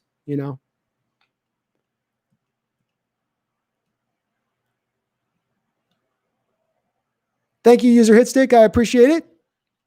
Devin Peterson, no worries. Sounds good, TJ. I might be in a different time zone here pretty soon too as well. JSD, could the Hawks get AB? There are potential they can get him. I think if you were to make a team list of the teams most likely to get him, the Seahawks would be sitting at the top of that list, JSD. But I think because Josh Gordon exists in this universe and he has been with the Hawks prior last year, he seems to be, all accounts are that he will be released off of his suspension shortly by the commissioner's office.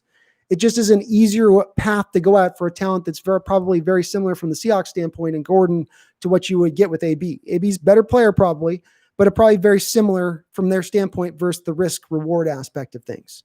So it could happen, JSD, but I think it's more likely right now that you're probably sitting with Josh Gordon. But it's not out of contention. And like I said, there's not a big stack of teams that are vying for Antonio Brown's services right now. There's not a lot of teams negotiating. We don't even know if there's another team outside of Seattle that's even willing to sign him. So probably no beast mode re-signing JSD. I think with getting DJ Dallas in the 4th round, that was kind of and then if not that, then the Carlos Hyde signing. Between those 2 deals, I think that just kind of means unless you get decimated at the running back position again, you're probably not going to bring back beast mode, unfortunately. I kind of wanted to see him back, actually. So thanks, Space. I appreciate it. Derek Sanchez, do you think you put Brooks and Bobby and moving KJ over the best linebacker group ever? No, I think your best linebacker crew is going to be Bruce Irvin at the Sam, Bobby at the middle, and KJ right over at the Will. I think that's what the Seahawks front office and Coach Carroll had planned for this next year. I don't think that they would be selling that to the fan base out in the open. That's not a fact that you're just going to lay out there. You'll probably hide that a little bit, but it is how it's probably going to play out for us, Derek, is it's probably Brooks is on the bench to start the season, unfortunately. Debo, how do you see our 2 games with Arizona going this year? I'm going to predict this year we solve it, D-Boy. We're always good against them on the road in Arizona, right? We always seem to win down there. The problems come recently in playing at home, and we're just so good at home naturally. It's hard for me to see us having that hold for year in and year out. We're due to turn that around, and I do think the Cardinals will be improved this year. But I think we get them. I think we get them both times this year. I got us in our division actually, only losing to the 49ers right now. I might change that, but that's currently where it's at.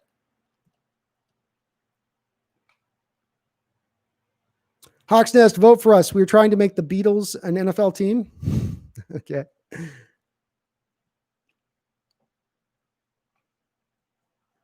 Yes. Good point, Dustin. Oh, thanks for the donation, D-Boy. I appreciate it, man. Thank you for being my mod.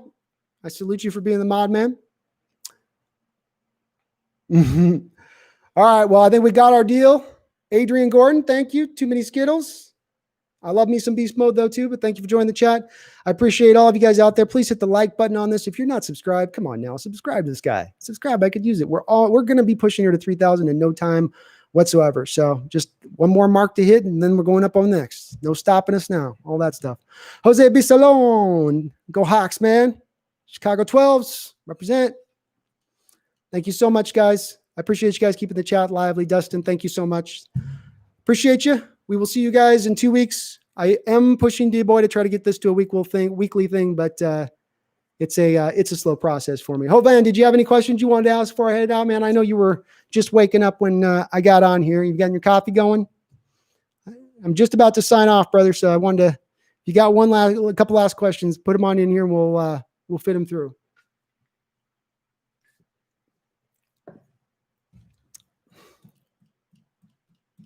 It's like,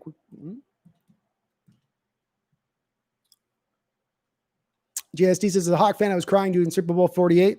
I think all of us were crying during Super Bowl 48, JSD. I think so, man. Dustin goes on to shout Alexander with Bill Robert account. Where's your other one? We got the one more account though, Bill. Dustin, whoever you are. All right, folks. I appreciate all of you. Thank you very much. We will see you in 2 weeks' time. We are driving again to get this into hopefully a weekly event if I can eventually get moved and get onto the island here. So thank you so much. I appreciate you guys. Love you guys. Never forget. Don't ever forget. Don't you ever forget. Go Hawks.